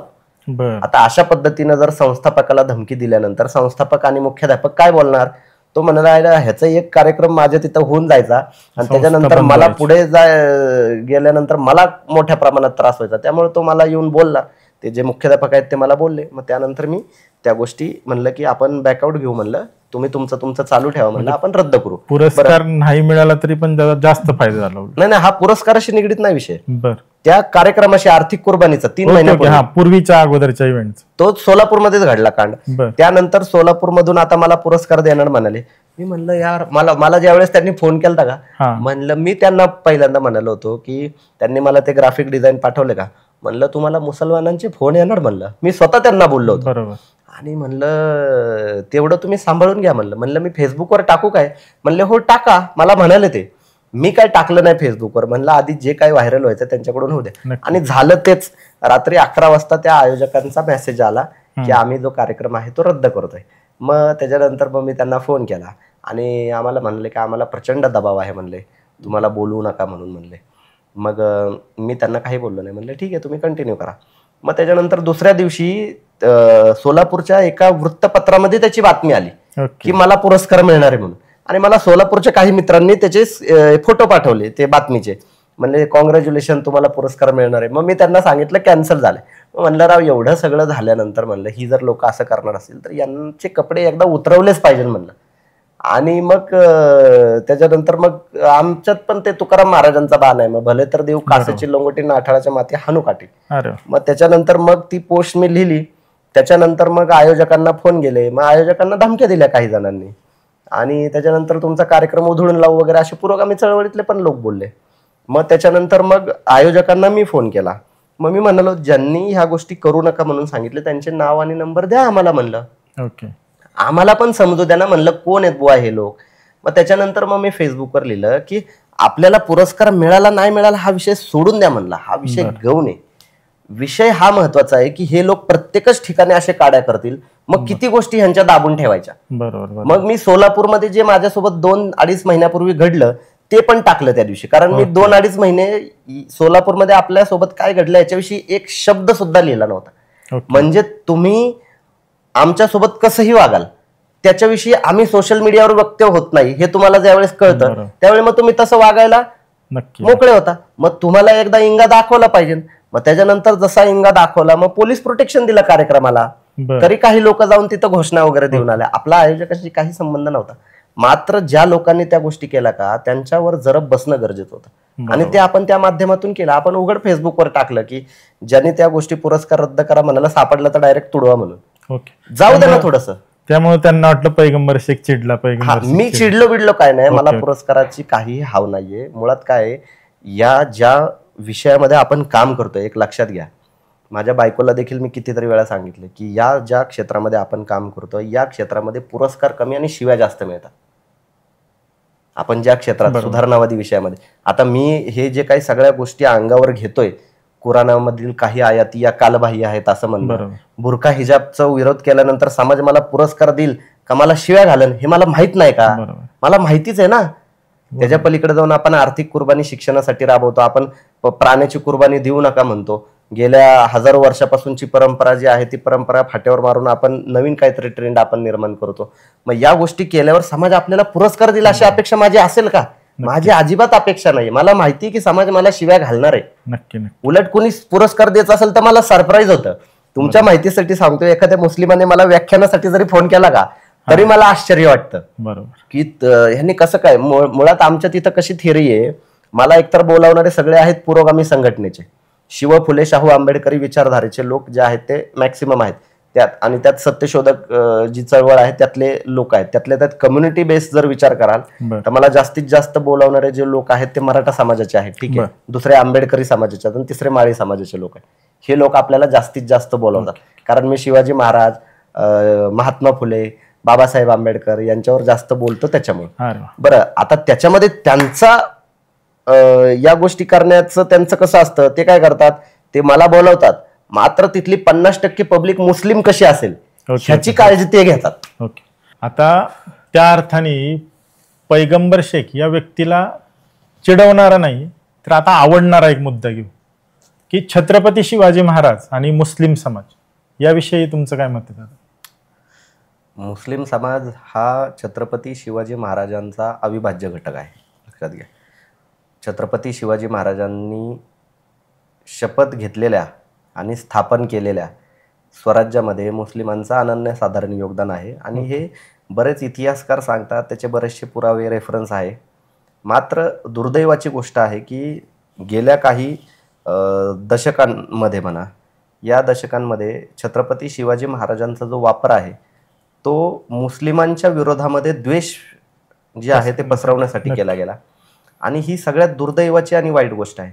म्हणजे ज्या लोकांनी छत्रपती शिवाजी महाराज हयात असताना त्यांना प्रचंड त्रास दिला, ठीक आहे, ज्या लोकांनी छत्रपती शिवाजी महाराजांच्या राज्याभिषेकाला विरोध केला, त्यानंतर ज्या छत्रपती शिवाजी महाराजांना 3.5 जिल्ह्यांचा राजा आहे म्हणून असं बोलले जे, ठीक आहे, आणि ज्या विचारधारेचे लोक म्हणाले की छत्रपती शिवाजी महाराजांनी जो काही केलेला पराक्रम, जे काही स्वराज्य उभं केलंय त्याला काकतालीय योग आहे असं म्हणाले, कावळा बसायला आणि फांदी तुटायला, अशा पद्धतीनं ज्या लोकांनी विचार मांडले त्या लोकांना कळालं की हे छत्रपती शिवाजी महाराजांचं जे काही गारुड आहे हे काय बहुजन समाजाच्या डोक्यावरून निघणं कठीण आहे. ठीक आहे. महात्मा फुलेंसारखी व्यक्ती रायगडावर जाते, रायगडावर जाऊन छत्रपती शिवाजी महाराजांच्या समाधीचा शोध लावते, छत्रपती शिवाजी महाराजांची जयंती साजरी करते, छत्रपती शिवाजी महाराजांवर पोवाडा लिहिते, आणि मग एवढ्या सगळ्या गोष्टी होत असताना आपण या महान विभूतीचं कार्यकर्तृत्व कसं नाकारू शकतो बुवा. मग आता झालं काय की आता विरोध करून तर काही होत नाहीये, काकतालीय योग म्हणून बदनामी करून देखील काय होत नाही, मग म्हणायचं ही व्यक्ती आमच्याच धर्मासाठी लढलेली आहे. बरोबर. आणि मग तिथून पुढे छत्रपती शिवाजी महाराजांचा जो वापर आहे तो द्वेष पसरवण्यासाठी केला गेला. एक महान विभूती ज्यांचा कार्याचा गवगवा त्या हयात असतानाच वेगवेगळ्या देशांनी घेतला होता, त्यांच्या हयातीमध्ये त्या व्यक्तीला एका धर्मामध्ये यांनी बंदिस्त केलं आणि धर्मामधून आता जातीमध्ये बंदिस्त केलं. आणि याची खरं तर महाराष्ट्राला लाज वाटली पाहिजे, की प्रत्येक शिवप्रेमीला लाज वाटली पाहिजे की आधी आपण छत्रपती शिवाजी महाराजांना एका धर्मामध्ये बंदिस्त केलं आणि धर्मामधून आता जातीमध्ये बंदिस्त करण्याची प्रक्रिया खूप चांगल्या पद्धतीनं सुरू आहे. बीडमध्ये शिवजयंतीला विरोध करणं असेल, भगवा झेंडा काढणं वगैरे असेल, आणि ते काढणारे आणि विरोध करणारे मुस्लिम नव्हते, ठीक आहे, कोण होते ह्याच्याविषयी मला काही बोलायचं नाहीये. मात्र ह्या गोष्टी घडल्या या महाराष्ट्रामध्ये, हळूहळू इतरांकडून देखील घडतील याच महाराष्ट्रामध्ये, आणि ही वाईट गोष्ट आहे. मुस्लिमांचा विषय लांब ठेवा तुम्ही, आता मुस्लिमांच्या विरोधात वापरता येत नाही म्हणून त्यांना जातीत बंदिस्त करायला लागले, ही सगळ्यात घातक विषय आहे. ठीक आहे, हा त्याच्यापेक्षा जास्त घातक विषय. तुम्ही म्हणताय ते मला पटतंय, पण आता आमच्या राज्यातलेच काही मंत्री म्हणतात की महाराजांचा संघर्ष इस्लाम विरोधात होता. महाराजांचा संघर्ष इस्लाम विरोधात कधीच नव्हता. महाराजांचा विषय आपण थोड्या वेळासाठी फक्त बाजूला ठेवू. महाराजांचे जे वडील होते शहाजीराजे भोसले, त्यांचे वडील मालोजीराजे भोसले जे होते, तिथपासून हिंदू मुस्लिम एकतेची जी परंपरा आहे ही या महाराष्ट्रामध्ये आहे. ज्यावेळेस मालोजीराजे भोसले यांना पुत्र प्राप्ती होत नव्हती, त्यावेळी त्यांनी नवस केलेला जो दर्गा आहे तो नगरमधला शाह शरीफ दर्गा आहे. त्या शाह शरीफ दर्ग्यावर जे आहे त्यांनी नवस केला होता की मला पुत्र प्राप्ती होऊ दे, आणि त्यांना 2 मुलं झाली मालोजीराजे भोसले यांना. आणि त्यांनी त्यांची जी नावं आहेत ती नावं काय ठेवली ते खूप जास्त महत्वाचं आहे. त्यांचे नावं ठेवली शहाजी आणि शरीफजी. आता त्या दर्गाचं नाव आहे शाह शरीफ दर्गा, आणि त्या दर्ग्यावरूनच त्यांनी त्यांचं नाव ठेवलंय. त्या पलीकडे जाऊन मालोजीराजे भोसले जे होते त्यांनी श्रीगोंद्याचे जे संत शेख मोहम्मद महाराज होते त्यांना 5 एकर जमीन जी आहे ती दिलेली आहे, त्याची पत्र त्या ठिकाणी उपलब्ध आहेत. त्याही पलीकडे जाऊन छत्रपती शिवाजी महाराजांनी जे आहे ते केळशीचे जे याकूत बाबा आहेत त्यांना जमीन जी आहे ती दान दिली, आणि त्या केळशीच्या याकूत बाबांच्या दर्गाचं जे बांधकाम आहे ते छत्रपती संभाजी महाराजांनी करून घेतलेलं आहे. ही एक वंश परंपरा जी आहे ती काय म्हणतात हिंदू मुस्लिम एकतेची. याचे पुरावे आहेत, त्याचे सगळेच्या सगळे पुरावे उपलब्ध आहेत ना. तुम्ही आता श्रीगोंद्याला गेलात की श्रीगोंद्याला त्या संत शेख मोहम्मद महाराजांच्या दर्ग्याच्या बाहेरच त्यांनी मानपत्र, ते दानपत्र जे आहे ते लावलेलं आहे. शाह शरीफ जी आहे ती दर्गा उपलब्ध आहे. त्या पलीकडे केळशीला तुम्ही गेलात तर केळशीची दर्गा देखील उपलब्ध आहे. या सगळ्या गोष्टी उपलब्ध आहेत. त्याही पलीकडे जाऊन छत्रपती संभाजी महाराजांच्या नंतर त्यांचे जे पुत्र होते थोरले शाहू महाराज, त्यांनी साताऱ्यामध्ये बेगम मशीद जे आहे त्याचं बांधकाम केलेलं आहे. आणि ही बेगम मशीद जी आहे ती औरंगजेबाच्या मुलीच्या नावाने मशीद जी आहे ती त्या ठिकाणी बांधलेली आहे. ही हिंदू मुस्लिम एकतेची जी परंपरा आहे ती आहे. त्याही पलीकडे जाऊन छत्रपती शिवाजी महाराजांच्या सैन्यामध्ये अनेक मुस्लिम होते. छत्रपती शिवाजी महाराजांच्या याच्यामध्ये न्याय निवाड्याच्या प्रक्रियेमध्ये काझी हैदर शेख म्हणून होते, जे रायगडावर होते, वकील होते. आता त्याच्याही पलीकडे जाऊन सिद्दी हिलाल म्हणा, जे सिद्दी हिलाल पन्हाळ्याला सिद्दी जोहरने ज्यावेळेस वेढा दिलेला होता आणि तो वेढा फोडण्यासाठी जे आहे ते सगळ्यात पहिल्यांदा पुढे कोणी आलं असेल तर ते सिद्दी हिलाल आले होते. ते राष्ट्रमाता जिजाऊ साहेबांना म्हणाले की आम्ही असताना तुम्ही कशाला जाता आणि माझा मुलगा सिद्दी व्हावा आणि मी जातो. आणि ते गेले आणि त्याच्यानंतर सिद्दी हिलाल यांच्या समोर जे आहे त्यांच्या मुलाचा मृत्यू झाला, ते शहीद झाले त्याच्यामध्ये. आणि त्या सिद्दी वहावा यांची कबर देखील आहे, पन्हाळा ते पावनखिंडला तुम्ही गेलात तर त्यांची कबर देखील उपलब्ध आहे. त्याही पलीकडे जाऊन या सिद्दी हिलालांचे वंशज कोल्हापूरमध्ये आहेत, आत्ता आहेत, हयात आहेत सिद्दी हिलाल यांचे वंशज जे आहेत. त्याही पलीकडे जाऊन आता जे काझी हैदर शेख मी तुम्हाला सांगत होते त्यांचे 13वे वंशज जे आहेत ते काझी सोहेल शेख हे पुण्यामध्ये आहेत, ते पोलीस दलामध्ये आहेत. त्यांचा देखील इंटरव्ह्यू आपण काही दिवसांपूर्वी घेतला होता. मग एवढं सगळं असून ही लोक का नाकारतात, किंवा काही टीका होती की हे मोजकी लोक होती अशी मुस्लिम समाजातली महाराजांच्या सोबत? मोजके नव्हते, 700 पठाणांची फौज होती. त्याही पलीकडे जाऊन आता सगळ्यात महत्वाची गोष्ट आता तुम्हाला सांगतो, मध्ये मोठं प्रकरण चालू होतं, ते कोरटकर वगैरे याचं त्याचं प्रकरण चालू होतं. आणि रमजानचे महिने होते आणि रमजानच्या महिन्यामध्ये या सगळ्या गोष्टी सुरू होत्या. आणि त्यानंतर मग आम्ही SSPMS जे ग्राउंड आहे पुण्यातलं, जिथे शाहू महाराजांनी सर्वात पहिला छत्रपती शिवाजी महाराजांचा पुतळा बसवला, तर त्याच्यासमोर आमचं आंदोलन सुरू होतं आम्ही. आणि त्या आंदोलनाला गेल्यानंतर मग मी तिथे आंदोलनाला बसलो होतो. आता बरेच जण म्हणाले की पैगंबर शेख आलेला आहे, मुस्लिम देखील सामील आहेत या आंदोलनामध्ये आणि हे पैगंबर शेख आहेत. आता मी एकटा होतो का तिथं? मुस्लिम समाजातनं साधारण दिवसभरामध्ये 20 ते 25 लोक त्या ठिकाणी येऊन गेले. मात्र नाव कोणाचं घेतलं? फक्त पैगंबर शेखचं घेतलं. विषय काय असतो की जो प्रतिनिधित्व करतो, ठीक आहे, किंवा जो पुढाकार घेतो, नावं त्याची घेतली जातात. बरोबर. आता तुम्ही बाजीप्रभू देशपांडे यांचं नाव घेता, ठीक आहे, त्या पन्हाळा ते पावनखिंडच्या लढ्यामध्ये जे आहे ते नाव कोणाचं घेता तुम्ही? बरोबर. त्यांच्यासोबत जे काही 300-400 मावळे जे होते त्यांची नावं घेता तुम्ही? सगळ्यांची नावं नाही घेत. मग सिद्दी हिलाल यांच्या सोबत देखील जे आहेत ते अनेक मुस्लिम लोक त्यांच्या ठिकाणी होते. दौलत खान जे होते, जे आरमार प्रमुख होते, त्यांच्यासोबत देखील अनेक मुस्लिम होते. मात्र त्यांची नावं जी आहेत ती इतिहासाच्या कोपऱ्यामध्ये जी आहेत ती हरवलेली आहेत. अशी कित्येक नावं जी आहेत ती हिंदू जे सैनिक होते छत्रपती शिवाजी महाराजांच्या ह्याच्यामध्ये त्यांची देखील हरवलेली आहेत. म्हणजे शिवाजी महाराज हिंदूंचे जितके आहेत तितकेच मुस्लिमांचे पण आहेत. 100% आहेत. मुस्लिमांनी उलट डोक्यावर घ्यावं, अभिमानाने मिरवावं मी तर सांगतो. आणि जे म्हणतात की ते मुस्लिमांचे नाहीये त्यांना ह्या गोष्टी सगळ्या सांगाव्या. मग औरंगजेब जो आहे तो अभिमानाने घेऊन मिरवायचा का आम्ही आता? हा प्रश्न आहे. काही घटना होतात ना तशाच. नाही. प्रश्न का आहे हा प्रश्न? आता औरंगजेबाच्या सैन्यामध्ये देखील हिंदू होते. बरोबर. आता औरंगजेबाने जे आहे, तुम्ही सिंहगडाचं जे युद्ध झालं ते सिंहगडाचं युद्ध कोणासोबत झालं? उदयभान राठोड आला होता. औरंगजेबाने उदयभान राठोडाला पाठवलं होतं आणि उदयभान राठोड हा औरंगजेबासाठी लढायला आला ना. मग जर औरंगजेब हा धर्मांध वगैरे ज्या पद्धतीने तुम्ही सांगताय, राजकारणासाठी त्यांनी वापर धर्माचा केला, याला काय आपण नाकारत नाहीये. मात्र ज्या पद्धतीने सांगितलं जाते की हा धर्माचा लढा होता, मग उदयभान राठोडला तुम्ही काय इस्लाम धर्मरक्षक म्हणणार का? हा प्रश्न आहे. तो आला नाही ते सिंहगडाच्या ह्याच्यावर. तिथं तानाजी मालुसरे जे आहे ते त्या ठिकाणी हुतात्मा झाले, शहीद झाले. शेलार मामांनी जे आहे ते उदयभान राठोडाला मारलं. इतिहास आहे. कोणाला मारलं त्यांनी? उदयभान राठोडला मारलं. त्याही पलीकडे जाऊन पुरंदरचा जो तह आहे तो तह करण्यासाठी कोण आला होता? मिर्झा राजे जयसिंगचं नाव घेताना जे आहे ते औरंगजेबाचा सर्वात विश्वासू सरदार अशा पद्धतीने नाव त्याचं घेतलं जातं, मिर्झा राजे जयसिंगचं.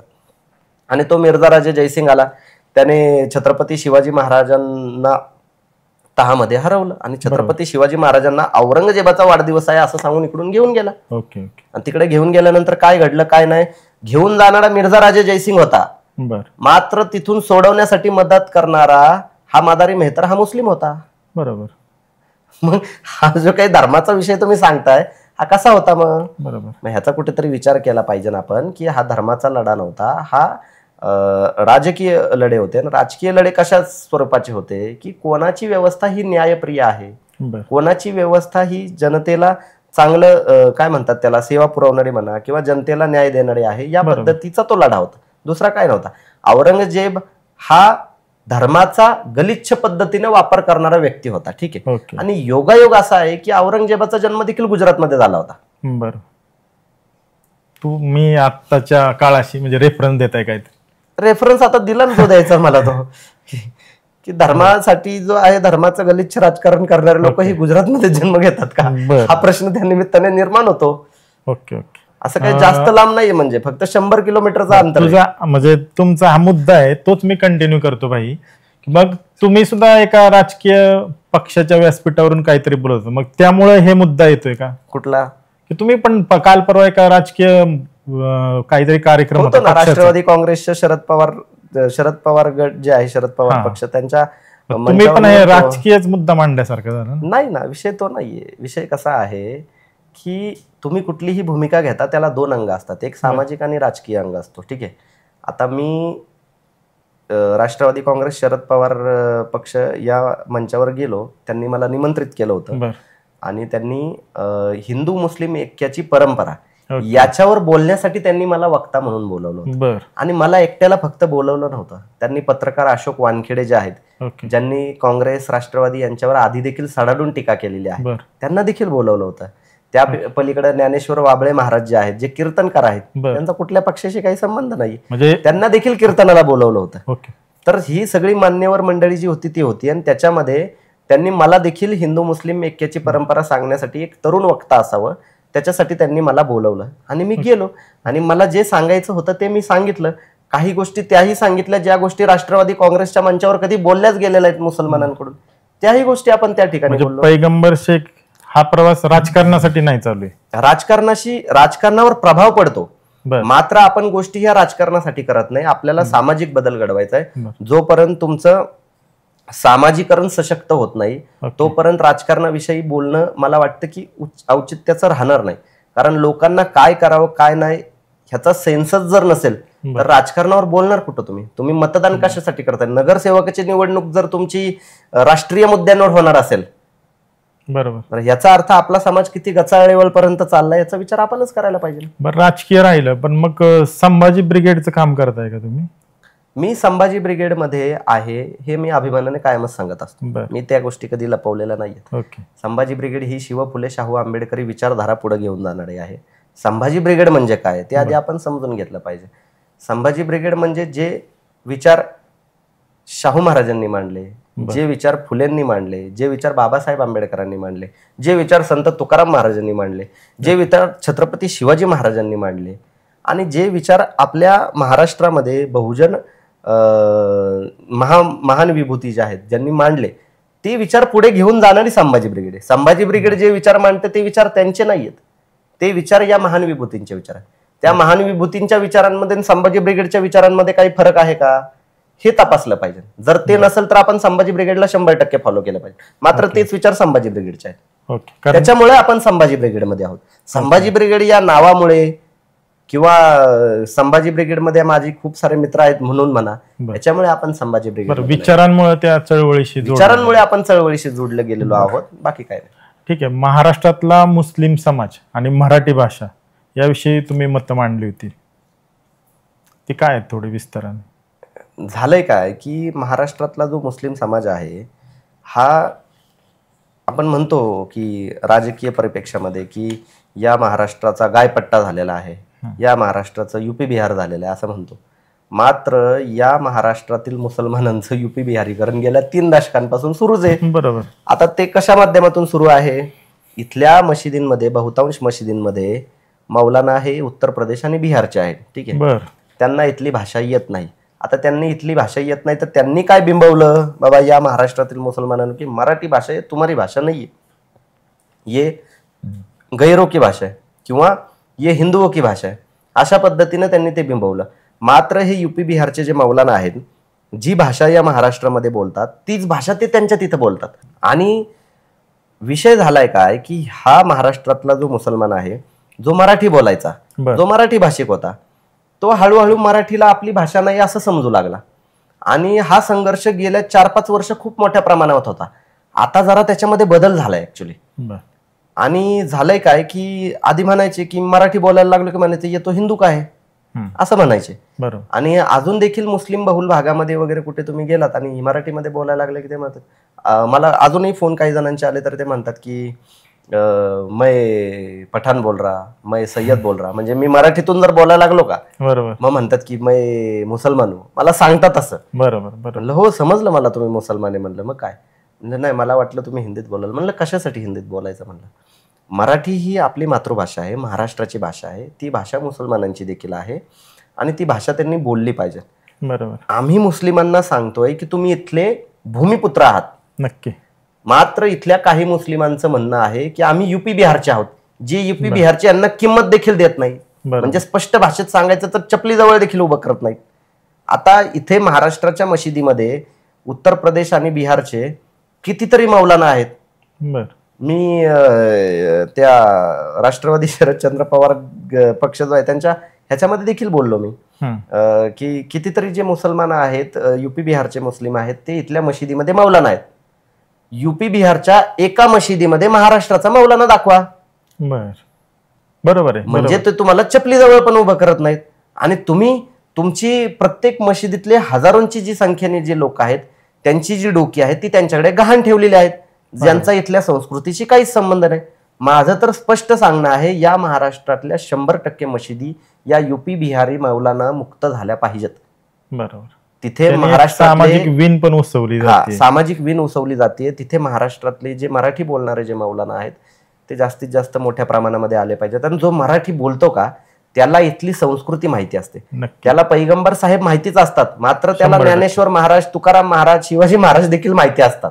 आणि त्याच्यामुळे हे जे सांस्कृतिकरण जे आहे जे बिघडलं ऍक्च्युली, त्या बिघडल्याचे पडसाद फक्त हे मराठी पुरते मर्यादित नाहीयेत. बरोबर. ही सामाजिक विण उसवण्यामध्ये देखील हे मोठं योगदान झालेलं आहे. हे जे मौलाना आहेत वेगवेगळ्या प्रकारचे म्हणा की मुस्लिम समाजाचे लोक जे आहेत ते आधी महाराष्ट्रातले इथल्या संस्कृतीमध्ये मिक्स असायचे. म्हणजे मंडळ, यात्रा, जत्रा, उरूस याच्यामध्ये मिक्स असायचे ते. मग झालं काय की हे लोक आले काही जण आणि म्हणाले की अल्लाह की राह में चलो.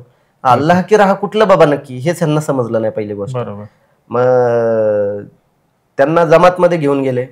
मग हे देखील मी त्या पक्षाच्या मंचावर बोललोय, हे लक्षात घ्या की ज्या गोष्टी कधी त्यांनी ऐकल्या नाही त्या गोष्टी आपण तिथं ऐकवल्या. मग तुम्हाला घेऊन गेले, मग आठवड्याभराच्या जमातला घेऊन गेले, 3 महिन्याच्या जमातला, 4 महिन्याच्या जमातला घेऊन गेले. मग घेऊन गेले तिथपर्यंत काही प्रॉब्लेम नाही हो. घेऊन आल्यानंतर हा जो माणूस होता, जो यात्रा जत्रांमध्ये होता, तो आल्यानंतर जाताना तर तो शर्ट पॅन्ट मध्ये गेला आणि येताना डायरेक्ट टोपी आणि दाढीमध्ये आला आणि पठाणीमध्ये आला. ते म्हणतात की गेलेला पैगंबर ना आलेला पैगंबर हा वेगळाच आहे बुवा. मग त्याच्यानंतर झालं काय, तिथपर्यंतही ठीक होतं. मग तो गावच्या यात्रा जत्रा उरूस बिरूस ह्याच्यामध्ये असायचा. मग तो म्हणाला की ये हमारे में अभी नहीं चलता है. ते म्हणले अरे एवढे दिवस तर हा सगळीकडे असायचा, आता का नाही चालत ह्याला. मग तिथपर्यंतही ठीक होतं.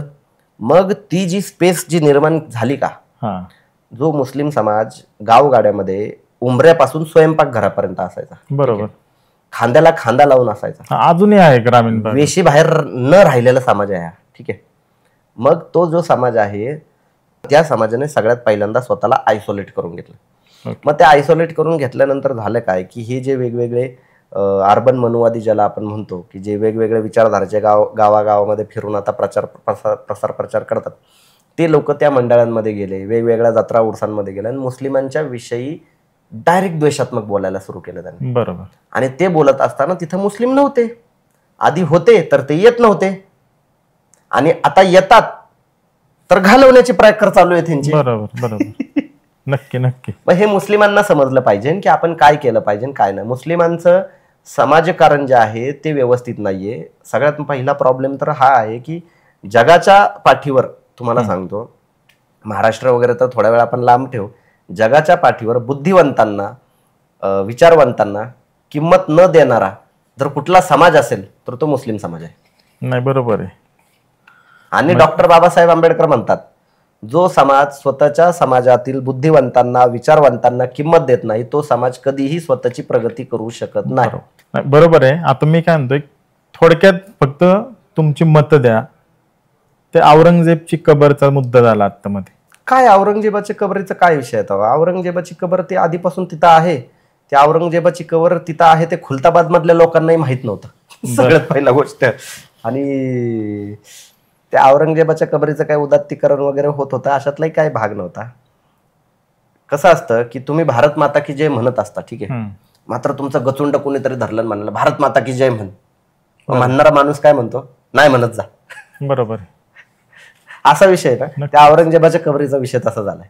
त्या औरंगजेबाच्या कबरीवर कोणी फुलं वाहत नव्हतं, त्या औरंगजेबाच्या कबरीचा कशाशी काही संबंध नव्हता, ठीक आहे. त्या कबरीवर लिटरली आम्ही, माझी बायको आणि मी देखील जाऊन आलेलो आहे. त्या औरंगजेबाच्या कबरीवर ऐतिहासिक ठिकाण म्हणून जाऊन आलेलो आहे. त्या औरंगजेबाच्या कबरीवर फक्त 2 माणसं आम्हाला त्यावेळी भेटली होती, ठीक आहे. म्हणजे त्या औरंगजेबाच्या कबरीवर कोणीही येत नाही, आधीपासूनच येत नाही. खुलताबाद मधले काही माझे मित्र होते, ते म्हणाले की हे ज्यावेळेस मुद्दा चालू झाला त्यावेळी आम्हाला कळालं की औरंगजेबाची कबर आमच्या तिथं खुलताबाद मध्ये.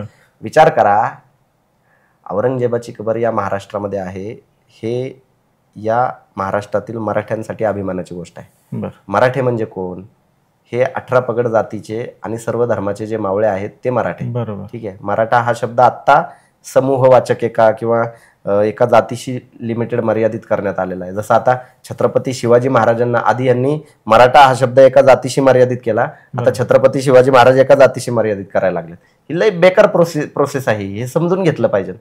की त्या काळामध्ये आपण एक गाणं ऐकलं असेल, म्यानातून उसळे तलवारीची पात, वेडात मराठे वीर दौडले सात. आता त्या 7 मराठ्यांमध्ये कोण होतं बाबा, त्या 7 मराठ्या जे आहेत ते कुडतो जे आपले प्रतापराव गुजर आहे त्यांच्या नेतृत्वामध्ये बहलोल खानाच्या विरोधामध्ये लढायला ते गेले होते. आणि त्यांच्यासोबत जे आहे ते सिद्धी हिलाल देखील होते 7 मराठ्यांमध्ये, ठीक आहे. आता तो सिद्धी हिलाल मराठा नव्हता का मग, हा प्रश्न आहे. दौलत खान जो होता आरमार प्रमुख तो मराठा नव्हता का, काझी हैदर शेख हा मराठा नव्हता का, सिद्धी वाहवा हा मराठा नव्हता का. असे अनेक सरदार होते जे छत्रपती शिवाजी महाराजांच्या, आपला शिवा काशीद जो होता तो मराठा नव्हता का. मराठा हा शब्द प्रदेशवाचक आहे. छत्रपती शिवाजी महाराजांचं जे स्वराज्य होतं त्या स्वराज्याला मराठा साम्राज्य म्हणलं जातं. अजून देखील आपण म्हणतो ना मराठा रियासत, मराठा साम्राज्य, मराठेशाही. मग हे काय समाजाशी निगडीत आहे. बरं, दुसरी गोष्ट ही की ती जी कबर या ठिकाणी आहे ती कबर या महाराष्ट्रामध्ये असणं ही का अभिमानाची गोष्ट आहे. औरंगजेब हा त्या काळाचा सबंध हिंदुस्थानचा बादशाह होता. त्या हिंदुस्थानच्या बादशहाला या महाराष्ट्रामध्ये येऊन, ठीक आहे, सलग 11 वर्ष मराठ्यांनी झुंजवत ठेवलं. बरोबर, ही अभिमानाची गोष्ट नाहीये का. नक्कीच. तो औरंगजेब शेवटी म्हणला की झक माऱ्यावर दख्खन में आया. मानसिक रुग्ण झाला होता औरंगजेब या महाराष्ट्रामध्ये आल्यानंतर, ठीक आहे. आणि त्याची कबर अशी काही खूप सधन परिसरामध्ये पश्चिम महाराष्ट्र, नाशिक विभाग, आपल्याकडचे जे सधन भाग आहेत अशा भागामध्ये नाहीये. एका दुर्गम भागामध्ये जिथं आत्ता पण पाणी मिळत नाहीये नीट, आत्ता देखील पाणी मिळत नाहीये नीट. 350 वर्षापूर्वीची काय परिस्थिती असेल एक साधारण विचार करा तुम्ही. अशा भागामध्ये पार त्याची कबर आहे. आपल्या इतिहासाचं पराक्रमाचं प्रतीक प्रतीक आहे. ते पराक्रमाचं प्रतीक त्याचं कुणी उदात्तीकरण करत नाही. काय औरंगजेबाची जयंती या महाराष्ट्रामध्ये नाही, उदात्तीकरण औरंगजेबाची जयंती या महाराष्ट्रामध्ये या भारतात होती का कोणी, का पुण्यतिथी होते, काहीच होत नाही. मग उदात्तीकरण म्हणता कशाला तुम्ही.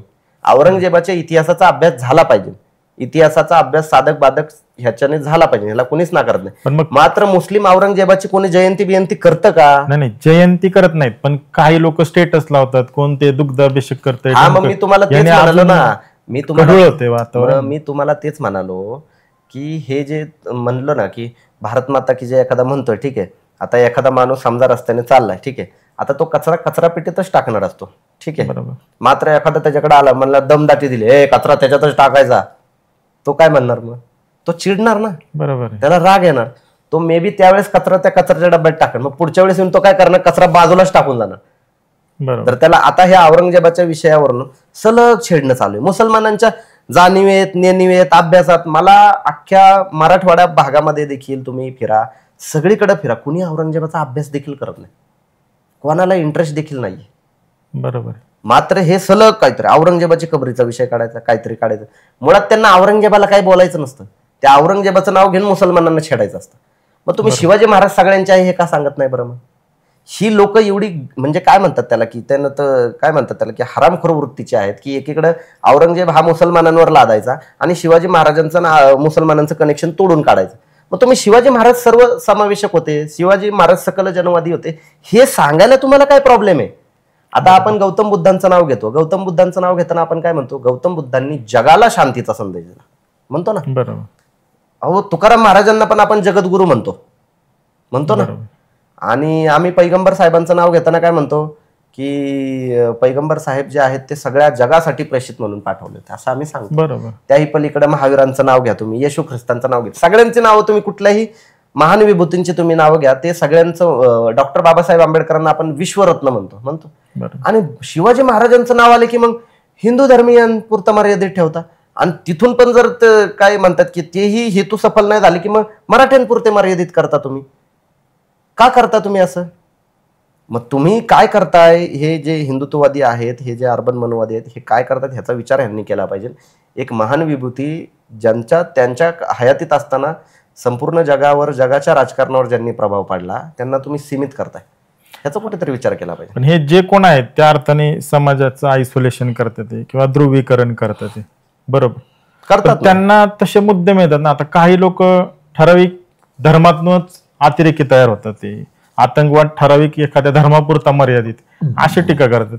बरोबर आहे की मग गोडसे मुसलमानच होता ना. बरोबर आहे ना. जो गोडसे होता तो मुसलमान होता, त्यानंतर आता तो कुरुळकर जो आहे तो मुसलमान आहे. ठीक आहे, अनेक ठिकाणी अशा गोष्टी घडल्यात. मुळात आतंकवादाची आपली व्याख्या काय आहे हे आपण समजून घेतलं पाहिजे की आतंकवाद आपण म्हणतो कशाला.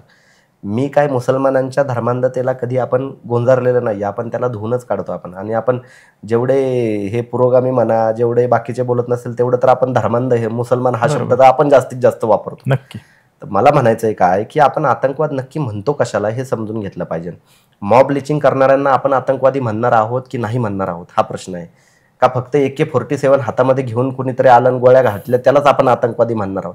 आता गजापूरमध्ये जो काही प्रकार झाला विशाळगडाच्या दर्ग्याच्या अनुषंगाने, ज्यांचा काही संबंध नव्हता, घरामध्ये जाऊन म्हणजे महिलांना शेतांमध्ये पळून जावं लागतंय महिलांना. घोषणा काय देताय तुम्ही? शिवाजी महाराज की जय, जय श्रीराम. अरे मर्यादा पुरुषोत्तम रामाचं नाव घेऊन मर्यादा ओलांडताय तुम्ही, लाजा वाटत नाही तुम्हाला? इथं मुस्लिम समाजामध्ये तरी आंतरराष्ट्रीय स्तरावर म्हणा, राष्ट्रीय स्तरावर म्हणा, मोठ्या प्रमाणामध्ये लोक आहेत जे या धर्माचं नाव घेऊन जे आहे, इस्लामचं नाव घेऊन जे आहे, जे काहीतरी निर्दोष लोकांना ज्यांचा कशाशी काही संबंध नसतो आणि सदोष जरी कोणी असला तरी त्यालाही का मारावं? तुम्हाला कोणी हक्क दिलाय त्याचा? त्याच्यावर सडाडून टीका करतात हे लोक, आणि ती केली पाहिजे टीका. जेवढं एक लक्षात घ्या, मुस्लिमांमध्ये जी धर्मांधता आहे ती घातकी आहेच, मात्र त्याचं भांडवल करून हे जे हिंदुत्ववादी जी काही धर्मांधता पोसत आहेत ही देखील कुठे चांगली आहे. जवाहरलाल नेहरू म्हणतात की अल्पसंख्याकांची जी धर्मांधता आहे ती आत्मघातकी असते आणि बहुसंख्याकांची जी धर्मांधता आहे ती राष्ट्रघातकी असते. आणि या दोन्ही गोष्टीचा अनुभव जो आहे तो सध्या परिस्थितीतला भारतीय समाज घेतोय ना. पण मग मुस्लिम खरंच अल्पसंख्याक आहेत का? तुम्ही अल्पसंख्याक कशाला म्हणताय हा प्रश्न आहे. ठीक आहे, आता अल्पसंख्याक म्हणजे काय की एखादा समाज बहुसंख्या आहे. हिंदू समाज जो आहे तो साधारण इथे 80-79% हिंदू समाज आहे आणि मुस्लिम समाज जो आहे तो साधारण 13-14% मुस्लिम समाज आहे. आता त्या परिप्रेक्षातून जर तुम्ही पाहिलं तर मुस्लिम समाज हा अल्पसंख्याक आहे. बरं, त्या परिप्रेक्षातून पाहिलं बरोबर. त्या हिंदू मुस्लिमच्या जोडीनेच आपण ते राजापूरचं प्रकरण झालं किंवा ते मढीचं प्रकरण, की त्या अनुषंगाने काय बोलता येईल? की मग मढीमधला विषय काय होता? आता हाच प्रकार झाला ना की आयसोलेट करायचं समाजाला. जे नवनाथांपैकी जे आहे त्यांची त्या ठिकाणी हे आहे, समाधी आहे आणि त्यांचा उरूस असतो मढीचा. ऍक्च्युली हे मढी जे आहे का, मढीमधली जी यात्रा आहे का, ती संपूर्णपणे शेड्यूल कास्ट शेड्यूल ट्राईब लोकांची यात्रा आहे. म्हणजे सगळे जे लोक आहेत ते गोरगरीब, सगळे वंचित लोक, ते सगळे त्या यात्रेला येतात. त्या यात्रेचा थोडासा जर अभ्यास केला तर आपल्याला समजेल.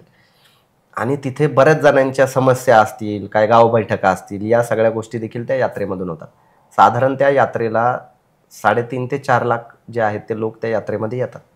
आता ती यात्रा संपूर्णपणे बहुजन समाजाशी रिलेटेड आहे आणि पूर्वापारपासून जे आहे तिथला मानकरी मुसलमान देखील आहे. म्हणजे मुसलमानांना देखील मान आहे तिथे आणि हिंदूंना देखील मान आहे तिथे, आणि त्यांच्यामध्ये काहीही वाद नाही. तिथे एक जो व्यक्ती आहे तो त्यांनी सरपंच बनवला त्यांनी, ठीक आहे, आणि तो सरपंच बनवण्यामध्ये देखील मुसलमानांचं योगदान होतं आणि तो भाजपच्या विचारधारेचा होता. आणि त्यांनी एक ग्रामसभा बोलवली आणि ती ग्रामसभा बोलवली त्यांनी, ते त्यांच्या काय म्हणतात की गावातल्या वेगवेगळ्या विषयांसाठी, आणि लोकांच्या सह्या घेऊन जे आहे त्याच्यावर त्यांनी ते हे लिहिलं की मढीच्या यात्रेमध्ये जे आहे ती मुसलमानांनी दुकानं लावणे. बरं, मढीच्या यात्रेमध्ये मुसलमानांची दुकानं कशाची? रेवड्यांची दुकानं, काही वस्तूंची दुकानं. आणि ती दुकानं किती आहेत बाबा? जर 100 दुकानं असतील तर 10-1 दुकानं बाबा मुसलमानांची दुकानं, अशी ती दुकानं.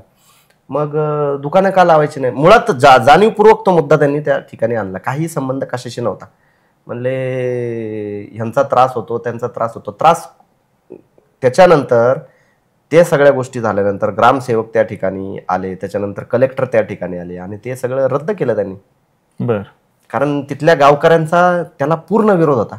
ते तसं तिथं नितेश राणेची सभा वगैरे ह्या सगळ्या गोष्टी होऊन देखील ग्रामस्थांनी त्या सगळ्या गोष्टी फाट्यावर मारल्या. मी कंटिन्यू त्यांच्या संपर्कामध्ये होतो. म्हणजे ग्रामीण भागात अजूनही अनेक ग्रामदैवता असतील किंवा मोठमोठे मंदिर आहेत, तिथं मुस्लिम समाजाला बऱ्यापैकी काही ना काही मान आहेच प्रत्येक ठिकाणी, आधीपासूनच आहे ना तो. हा, मग तरी पण मग तुम्ही गरब्यात यायचं नाही हे का होत? जे तुम्ही मान वगैरे म्हणताय, आता जेजुरीचा जो खंडोबा आहे जे, त्याचा जो मान आहे तो माझ्या मित्रच आहे मान, रियाज खान. तुमचे मित्र आहेत का रियाज खान? हो, त्याचे भाऊ वगैरे माहिती. बरं, हा, ते माझ्या घरी येऊन गेले. ते रियाज खान आहे, त्यांच्याकडे त्या घोड्याचा मान आहे. त्या पलीकडे तुम्ही तुळजाभवानीचं जे मंदिर आता गेलात तुम्ही, त्या तुळजाभवानीच्या ह्याच्यामध्ये पानाचा जो मान आहे तो अत्तारांकडे आहे. बरोबर. बांगड्यांचा जो मान आहे तो मनियारांकडे आहे. ठीक आहे, प्रत्येक गावात आहे, प्रत्येक गावामध्ये आहेत. आणि हे काय सांगतात, बऱ्याच ठिकाणी काय चाललं होतं की दर्गा जे आहे ते हिंदू मुस्लिम एकतेची परंपरा आहे असं सांगितलं जात होतं. मात्र फक्त दर्गा नाहीये, जे बहुजनांचे जे देव आहेत का, खंडोबा, तुळजाभवानी वगैरे, आता आपण हे बहुजनांचे का म्हणतो? कारण की डॉक्टर बाबासाहेब आंबेडकर जे आधीचे जे पत्र लिहायचे का, त्या पत्रांमध्ये देखील वरती जय भवानी लिहायचे. ठीक आहे, भवानी जे आहे, भवानी माता जे आहे ते बहुजनांचं देव आहे. ठीक आहे, तर हे बहुजनांचे जेवढे देव तुम्हाला दिसतात का, त्या सगळ्या देवांमध्ये मानकरी हे मुस्लिम तुम्हाला कुठं ना कुठं दिसणार. पालखीचा मान दिसेल काहीतरी, नारळ फोडण्याचा मान दिसेल काहीतरी. त्यांनी ती विण जी आहे ती ओवून ठेवलेली आहे आधीपासून. आता विषय काय झालाय, हे गरब्याच्या निमित्ताने, मुळात गरबा हे महाराष्ट्राच्या सांस्कृतिक काही वारसा, काही प्रतीक बितीक नाहीये. युनेस्कोने गरब्याला गुजरातच्या सांस्कृतिक वारसाचा जो आहे तो दर्जा दिला आहे. आणि तिथले जे 2 समाज आहे मुस्लिमांमधले, मीर आणि लंगा, या 2 कम्युनिटी आहेत गुजरातच्या, त्या 2 कम्युनिटी ज्या आहेत त्या या गरब्यामध्ये सामील असतात. आणि ते वाजवण्याचं आणि गायनाचं त्या ठिकाणी जे आहे ते काम करतात म्हणण्यापेक्षा ते त्याच्यामध्ये त्या माध्यमातून सहभागी असतात. आणि मग त्या पलीकडे जाऊन बोहरी मुस्लिम जे आहेत गुजरातमधले, ते हिंदू मुस्लिम मिक्स असे देखील गरब्याचं आयोजन करतात गुजरातमध्ये. आणि इन कम्युनिटी म्हणजे त्यांच्या बोहरी लोकांच्या काहीतरी सोसायट्या वगैरे, काहीतरी त्यांच्या काहीतरी काय म्हणतात त्याला, मोहल्ले म्हणा बोहरी लोकांचे, त्याच्यामध्ये इन कम्युनिटी बोहरी लोक त्यांचा गरब्याचं आयोजन करतात, ज्याच्यामध्ये बोहरी मुस्लिमांच्या पुरुष आणि स्त्रिया दोन्ही समाविष्ट होतात. ठीक आहे, बरोबर. आता हा विषय संस्कृतीशी त्यांच्या निगडीत आहे. आता हे जे विश्व हिंदू परिषदेचे लोक इथे जे बोलतात का महाराष्ट्रामध्ये, ते गुजरातमध्ये नाही बोलू शकत, कारण गुजरातमध्ये त्यांची ती डाळ शिजणारच नाही. आता इथे ही डाळ कशाच्या बाबतीत शिजणार नाही, इथे गणेशोत्सवाच्या बाबतीत शिजणार नाही, कारण गणेशोत्सव हा महाराष्ट्राचा सांस्कृतिक वारसा आहे. वारी महाराष्ट्राचा सांस्कृतिक वारसा आहे. आता तुम्ही गणेशोत्सवामध्ये तो ह्याने काय नाव त्याचं, सुदामेने रील टाकलं, आणि ते रील टाकल्यानंतर मग त्याला ते डिलीट करावं लागलं. इथला बहुसंख्य हिंदू समाज या त्या वादात पडला. बरोबर. आणि बहुसंख्य हिंदू समाजाने झोडून काढलं. आणि बहुसंख्य हिंदू समाज हा सुदामेच्या मागे उभा राहिला की हे जे काही करतात त्याच्याविषयी हे चुकीचं आहे. डॅनी पंडितने मग व्हिडिओ टाकला. बरं, सुदामेने त्या डॅनी पंडितच्या घरामध्ये 2 किलोमीटरचं अंतर असेल नाही तर मी म्हणतो, डॅनी पंडित घाबरला का? मग त्याने टाकला तो व्हिडिओ. नाही, बरोबर, त्याच्याही पेक्षा चांगला टाकला. वारीच्या मध्ये पण यांचं चाललं होतं, मुसलमानांनी कशाला यायचं वारीत, हिंदू लोकांनी मुसलमानांना मुद्दाम घेऊन गेलं मग आणखीन एक्स्ट्राचं. बरोबर, कारण हा आमच्या सांस्कृतिक वारशाचा विषय आहे ना, हा गुजरातच्या सांस्कृतिक वारशाचा विषय नाही. गरब्यामध्ये मुळातच महाराष्ट्राचा मुसलमान हा सामील होत नाही, कारण ते त्यांना रिलेटच करत नाही. सर्वात पहिली गोष्ट, हा इक्का दुक्का कुठेतरी काहीतरी सामील होत असतील, मी हे मान्य करतो. काय सगळ्या समाजाची जबाबदारी आपण घेत नाही, मात्र त्यांना इंटरेस्ट नाही. गेल्या 3 वर्षापासून यांचा हा विषय चालू आहे विश्व हिंदू परिषदेचा. बरोबर, गेल्या 3 वर्षामध्ये कुठल्या मुसलमानाने विश्व हिंदू परिषदेचा निषेध केलाय साधा?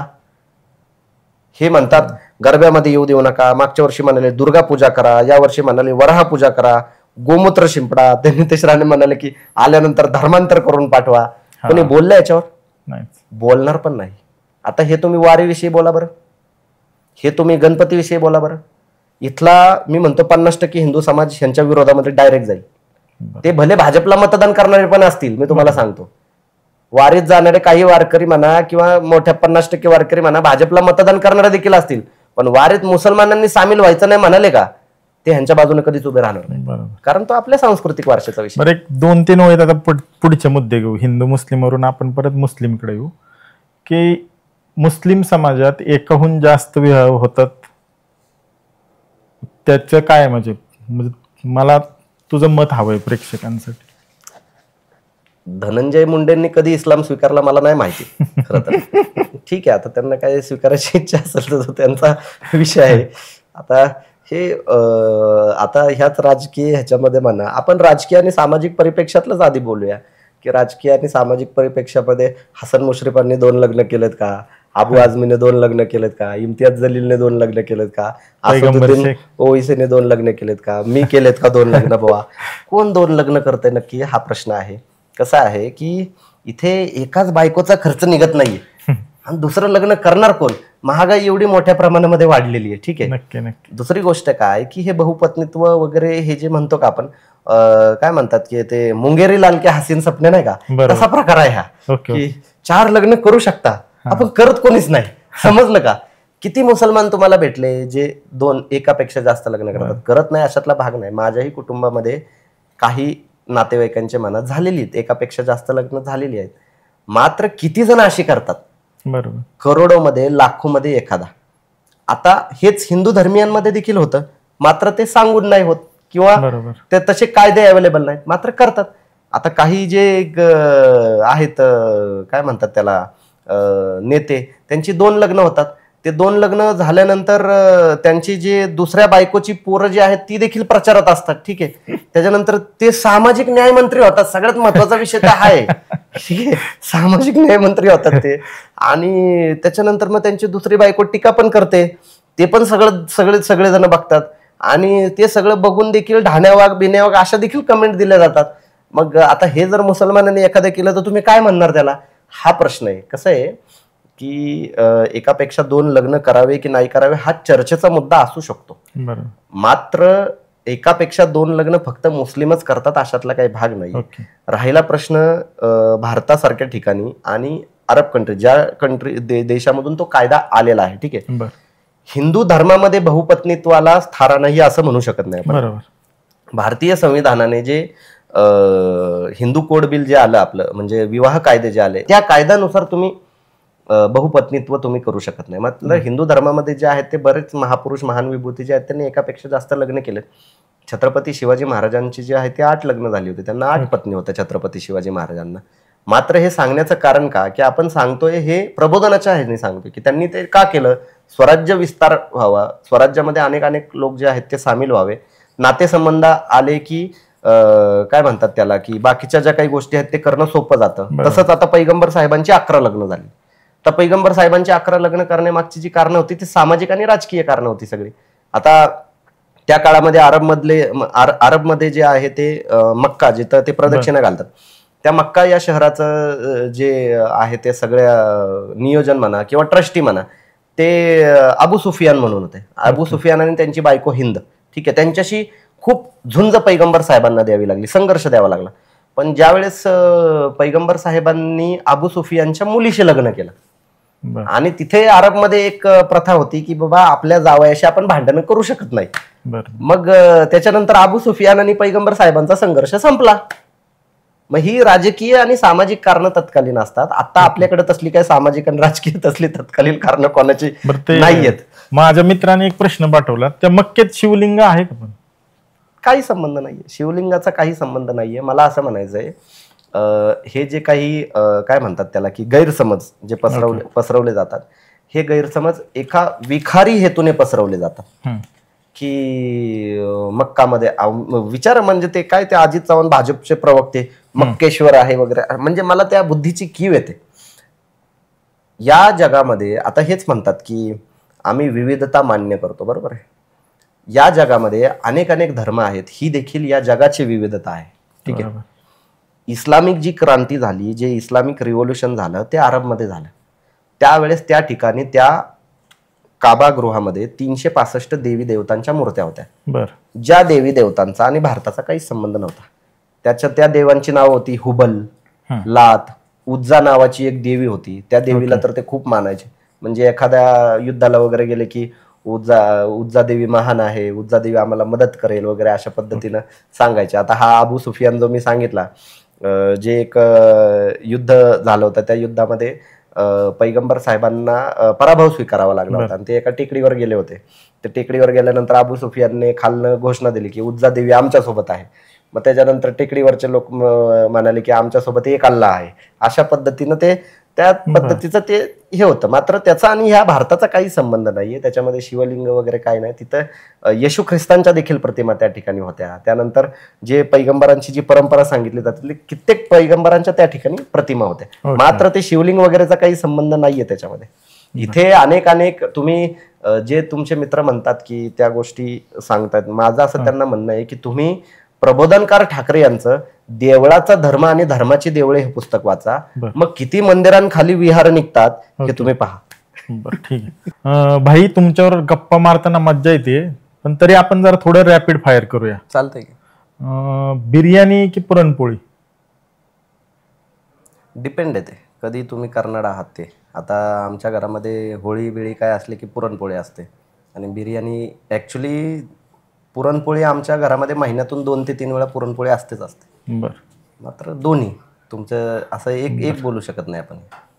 ईद की दिवाळी?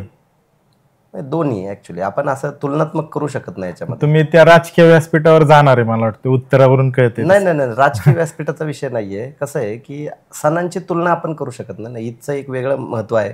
आता माझ्या घरामध्ये ईद साजरी होते आणि दिवाळीच्या वेळेस माझ्या घराच्या बाहेर पूर्ण सजावट असते. लक्ष्मीपूजनला पण सजावट असते आणि दसऱ्याच्या दिवशी पण सजावट असते.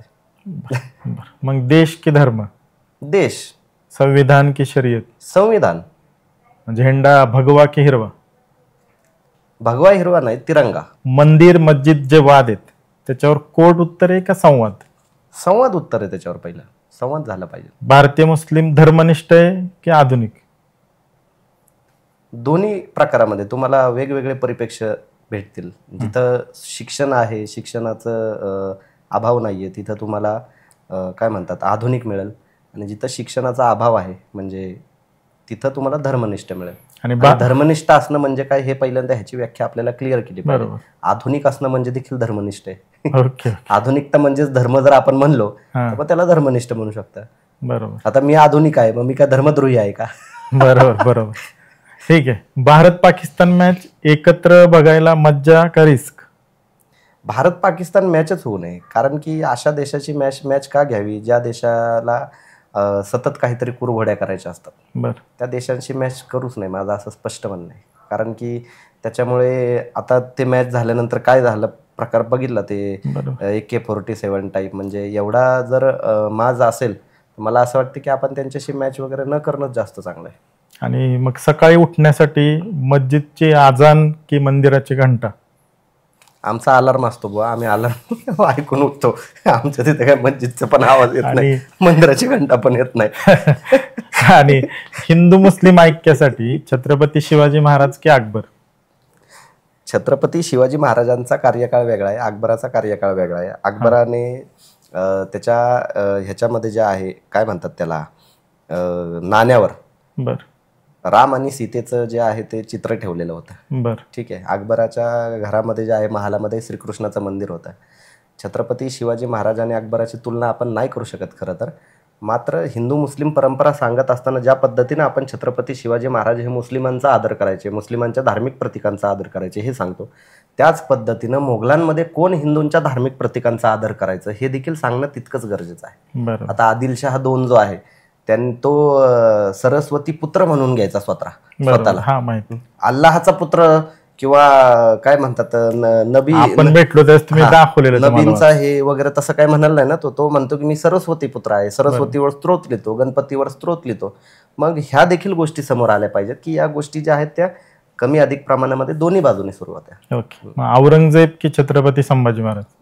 छत्रपती संभाजी महाराज. नरेंद्र मोदी की राहुल गांधी? राजकीय ह्याच्यामध्ये मी जात नाही, मात्र राहुल गांधीच योग्य आहे न मिळालेला आतापर्यंतचा प्रधानमंत्री. का? कारण की राहुल गांधीने लॉकडाऊन पासून जी जी विधानं केलेली आहेत का, ती सगळी विधानं खरी ठरलेली. तुम्ही पहा, नोटबंदीच्या वेळेसची विधानं पहा, त्याच्यानंतर लॉकडाऊनच्या वेळेस पहा. इथे कोरोना यायच्या अगोदरच राहुल गांधीने बोलला होता, त्यांनी वॉर्निंग दिली होती, या गोष्टी थांबवता येऊ शकतात, मात्र ह्या गोष्टी ऐकलेल्या नाही. तर मला असं वाटतं की नरेंद्र मोदींना आपण संध्या दिल्यात आता 3.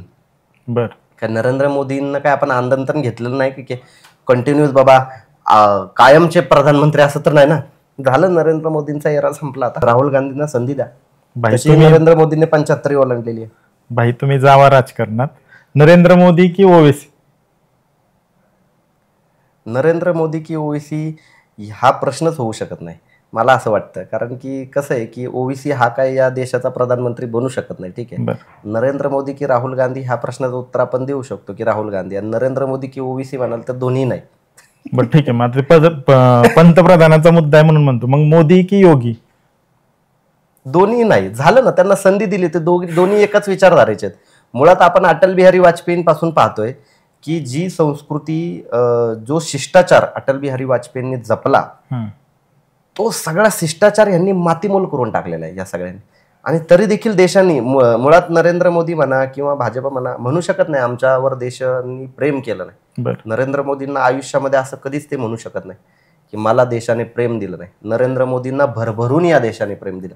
मात्र नरेंद्र मोदींनी या देशाला काय दिलं? 3 तासात लॉकडाऊन, उद्यापासून नोट बंद, भिकाऱ्यासारखं रांगेत उभे राहा, या गोष्टी नरेंद्र मोदींनी दिल्या. आता बाद झालं, त्यांना संध्या दिल्यात आपण, तर दुसऱ्यांना संधी दिली पाहिजे मला. मग सर्वात प्रेरणादायी व्यक्ती कोण आहे?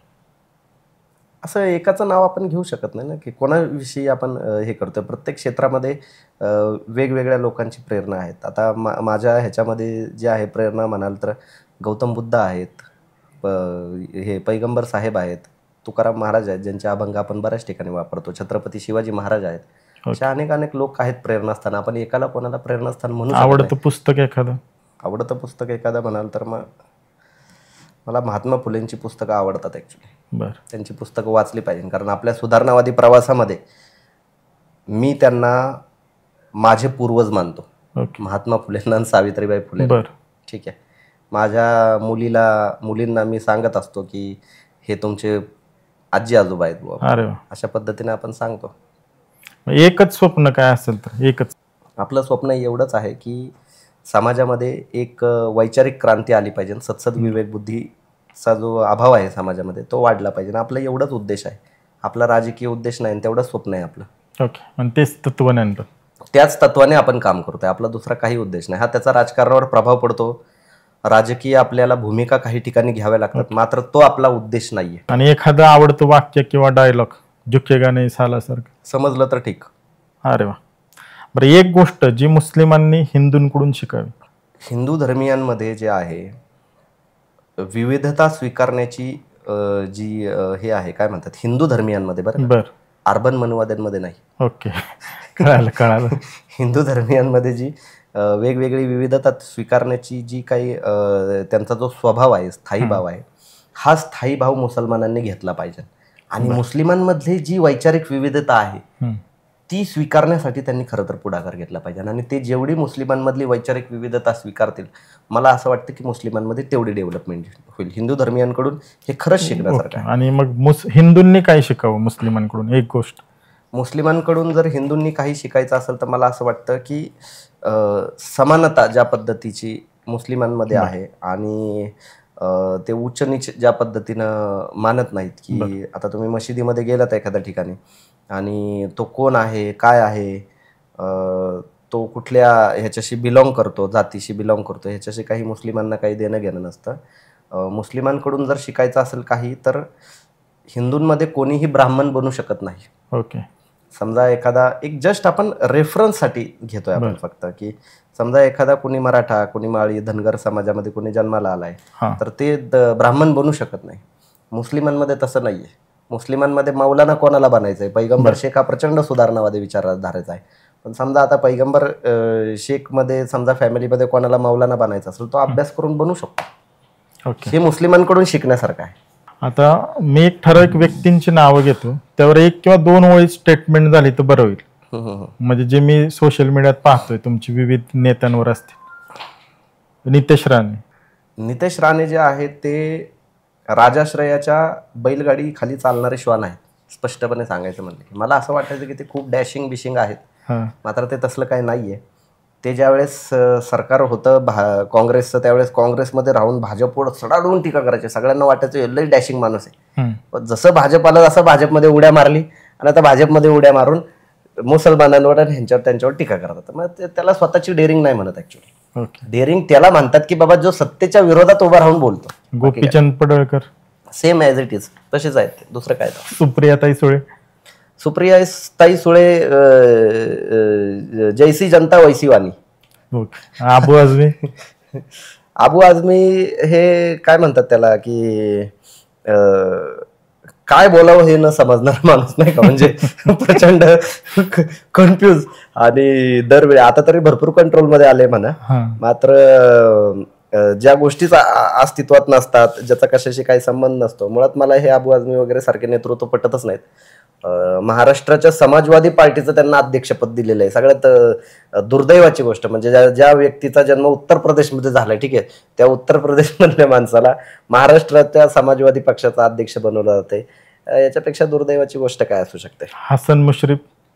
हसन मुश्रीफ हे सर्वसमावेशक नेतृत्व आहे. म्हणजे अशा नेतृत्व मुस्लिमांनी त्यांच्याकडून खरं तर आदर्श घ्यायला पाहिजे की अशा पद्धतीची अनेक नेतृत्व जी आहे ती महाराष्ट्रामध्ये मुस्लिमांमधून निर्माण व्हायला पाहिजे. ये हमारे में नहीं चलता, इधर गई तो नहीं चलता, उधर गई तो नहीं चलता, या सगळ्या बॅरिकेड्स ज्या आहेत हे तोडून हसन मुश्रीफांसारखं नेतृत्व ज्या मतदारसंघामध्ये हिंदू बहुल मतदारसंघ आपण म्हणू शकतो अशा मतदारसंघामधून सलग आमदार म्हणून निवडून यायचं, ह्या गोष्टी सोप्या नाहीत. आपण अयोध्येमधल्या राम मंदिराविषयी बोलतो, मात्र अयोध्येमधल्या राम मंदिराच्या आधी देखील सगळ्यात पहिल्यांदा अयोध्येमध्ये ज्या पद्धतीचं राम मंदिर बांधलं त्याच पद्धतीचं राम मंदिर जे आहे ते हसन मुश्रीफ यांनी त्यांच्या कागल मतदारसंघामध्ये बांधलं होतं. तर तुम्ही हसन मुश्रीफांकडून कसं राजकारण करावं, कसं मिश्र संस्कृतीमध्ये राहावं, या सगळ्या गोष्टी आपण शिकल्या पाहिजेत इथल्या मुस्लिमांनी. खरं तर तुम्ही इथल्या बहुसंख्य समाजाला टाळून या देशामध्ये नेतृत्व उभं राहू शकतं, या आविर्भावामध्ये राहू नका, एवढंच सांगायचं. देवेंद्र फडणवीस झालं, त्यांना पण संधी बरीच दिलेली आहे आता महाराष्ट्राने, पण काय म्हणतात त्याला कावेबाज पाताळयंत्री अशा पद्धतीचं नेतृत्व आहे महाराष्ट्रामध्ये. देवेंद्र फडणवीसांचा ज्यावेळेस पासून उदय झाला त्यावेळेस-पासून जातींमध्ये तेढ मोठ्या प्रमाणामध्ये निर्माण झाला. आपण पाहू शकतो आत्ताच्या घडीला देखील जे काही विषय सुरू आहेत ते सगळ्या विषयांना मोठ्या प्रमाणामध्ये कारणीभूत ते देखील आहेत. संग्राम जगताप मी अक्कलकोटमध्ये ज्यावेळी गेलो होतो त्यावेळेस त्यांचं त्या विधानावर मी टीका केली होती की अक्कलकोटमध्ये येऊन बेअक्कल विधान करणारे आमदार म्हणून जे आहेत. मला वाटतं की मी त्याच्यावर ठाम आहे. भिडे गुरुजी या महाराष्ट्राच्या सांस्कृतिक विणला जो काळा डाग लागलेला आहे, मला असं वाटतं की ते भिडे गुरुजी आहेत. म्हणजे कसं आहे, मी धर्मांध मुसलमानांविषयी बोलतो याचा अर्थ मी धर्मांध हिंदुत्ववाद्यांना काहीतरी समर्थन करतो अशातला काही भाग नाहीये. आपण जेवढं तालिबान वगैरे ह्याला विरोध करतो, लिटरली आपण इराणमध्ये जे हिजाबच्या विरोधामध्ये आंदोलन सुरू होतं त्याला देखील आपण समर्थन केलं. तिथं हिजाब वगैरे जाळला गेला वगैरे ह्या सगळ्या गोष्टी झाल्या आणि त्या दिवशी आपण आनंद व्यक्त केला होता. आपली जी इच्छा होती ती इच्छा कोणीतरी पूर्ण केली बुवा. हे करत असताना आपण धर्मांध हिंदुत्ववाद्यांना समर्थन करतो अशातला काही भाग नाहीये. राज ठाकरे माझ्या भाषणाचे आणि ह्याचे कायम आदर्श राहिलेले आहेत. बाळासाहेब ठाकरे आणि राज ठाकरे दोघेही राहिलेले आहेत. मी त्यांची बरीचशी भाषणं ऐकलेली आहेत. बाळासाहेब ठाकरेंची कित्येक भाषणं मी ऐकलेली आहेत. राज ठाकरेंचं माझ्या आयुष्यामध्ये मला वाटत नाही की मी एकही भाषण सोडलेलं आहे. लिटरली त्यांची पदाधिकाऱ्यांची जरी काही बैठक असली त्यांची भाषणं मी कधी सोडलेली नाहीत राज ठाकरेंची. हो, त्यांच्या कितीतरी वक्तव्यांचा मी निषेध केलाय, त्यांचा विरोधही केलाय, त्यांची मिमिक्री देखील कितीतरी ठिकाणी मी केलेली आहे. मात्र त्या माणसाकडे विजन खूप चांगलं आहे. गुड काय म्हणतात, एक आळशी व्यक्ती चांगल्या विजन सोबत असलेली ती व्यक्ती आहे राज ठाकरे. आणि शरद पवार हे महाराष्ट्राचा सह्याद्री आहे. शरद पवारांनंतर महाराष्ट्राची ओळख सांगण्यासारखं एकही नेतृत्व या महाराष्ट्रामध्ये नाही. अतिशय घासलं तासलेलं, ज्यांची तुलना तुम्ही कोणासोबत या महाराष्ट्रामध्ये खरं तर करू शकत नाही, असं एक नेतृत्व आहे. आपलं नशीब चांगलं आहे की आपल्याला शरद पवार जे आहेत ते पाहायला मिळाले. खरं तर शरद पवारांचं किलारी भूकंपापासून तुम्ही खलिस्तानची जी चळवळ आहे ती थांबवण्यापासून, ज्यावेळेस ते या देशाचे गृहमंत्री होते त्यावेळेस जर एवढी सोशल मीडिया असती ना, मी तुम्हाला सांगतो शरद पवारांची कामं जी आहे ते मोजून मोजून नाकी नवाल असतं. एवढं काम शरद पवारांचं आहे खरं तर, मात्र ते समोर येत नाही. बरोबर. सोशल मीडियावर दादा तुमच्या कंटेंटवर बऱ्यापैकी चांगल्या वाईट दोन्ही टीका होत असतात. मग त्या नकारात्मक टीका कशा हाताळता महत्वाचं. आणि तरी मी एक रेफरन्स देतो. मी एक तुमची पोस्ट वाचलेली त्यातली सांगतोय. एक प्रतिक्रिया होती कोणाची तरी की पैगंबर शेखवर कधी बाका प्रसंग आला तर दोन्ही बाजूंनी अडचण होणार नक्की. मुस्लिम म्हणतील हा आपल्या धर्मावर टीका करायचा, बरं झालं, आणि हिंदू म्हणतील जाऊ द्या ना, हा थोडीच आपल्या धर्माचा आहे. हे विचार करणारे काही लोक आहेत ऍक्च्युली.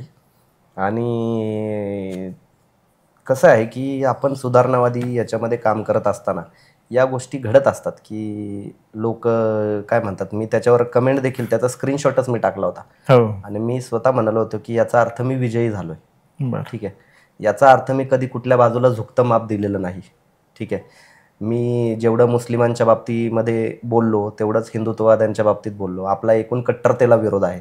आपण मुस्लिम हिंदुत्ववाद्यांवर टीका करून आत्ताच्या घडीला जे राजकीय परिप्रेक्षामध्ये जे लोक करतात, एकतर शांत बसतात नाही तर टीका करतात. म्हणजे तुम्हाला अशी कितीतरी नेते मंडळी मिळतील जे नितेश राणेवर टीका करतात, संग्राम जगतापवर टीका करतात, मात्र अबू आझमी काय बोलला तर त्याच्याविषयी बोलणार नाही. मात्र अबू आझमी यांना देखील शाब्दिक पद्धतीने धुवून काढणारी व्यक्ती मी आहे. आणि त्यांना वारीच्या विषयी जे स्टेटमेंट केलं होतं का त्यांनी, त्याच्याविषयी उघडपणे माफी मागायला आम्ही लावणारी व्यक्ती आहोत. तर आम्ही धर्मांधता जी आहे ती एका बाजूची आम्ही कधी ही मोठी होऊ दिली आणि दुसऱ्या बाजूला हे केलं अशातला भाग नाही. काही दिवसांपूर्वी सुप्रियाताई सुळेंच्या समोर माझं भाषण देखील झालं आणि परवाच मी सुप्रियाताई सुळेंच्या ज्या विधान आहे त्यांच्या आरक्षणावरून त्याचा विरोध देखील केला त्या ठिकाणी. तर बॅलन्स पद्धतीने आपण जातो आणि याच्यामध्ये काही बाका प्रसंग वगैरे आला तर आपल्या विचारधारेची जी माणसं आहेत जी माझ्या बाजूने उभे राहणार आहेत, मला असं वाटतं की असे हजारो लोक आहेत. बाका प्रसंग आणणाऱ्यांनी विचार करावा, त्याच्यानंतर त्यांचं काय. पण मग ह्या नकारात्मक टीका असतील किंवा कधी धर्माचा किंवा समाजाचा दबाव हा घरापर्यंत पोहोचत असेल तर ते कसं हाताळलं जातं? पोहोचतो घरापर्यंत हे याचा दबाव, आणि का पोहोचू नये. आणि हा दबाव काय म्हणाला तुम्ही हँडल करण्यासाठी ना, हँडल करण्यासाठीची पार्श्वभूमी आहे आमच्याकडे खूप मोठी. पैगंबर साहेबांपासून क्रांतीसूर्य महात्मा ज्योतिबा फुलेंपासून एवढी मोठी ऐतिहासिक पार्श्वभूमी वाचन केलेला आणि अभ्यासलेला माणूस आहे मी.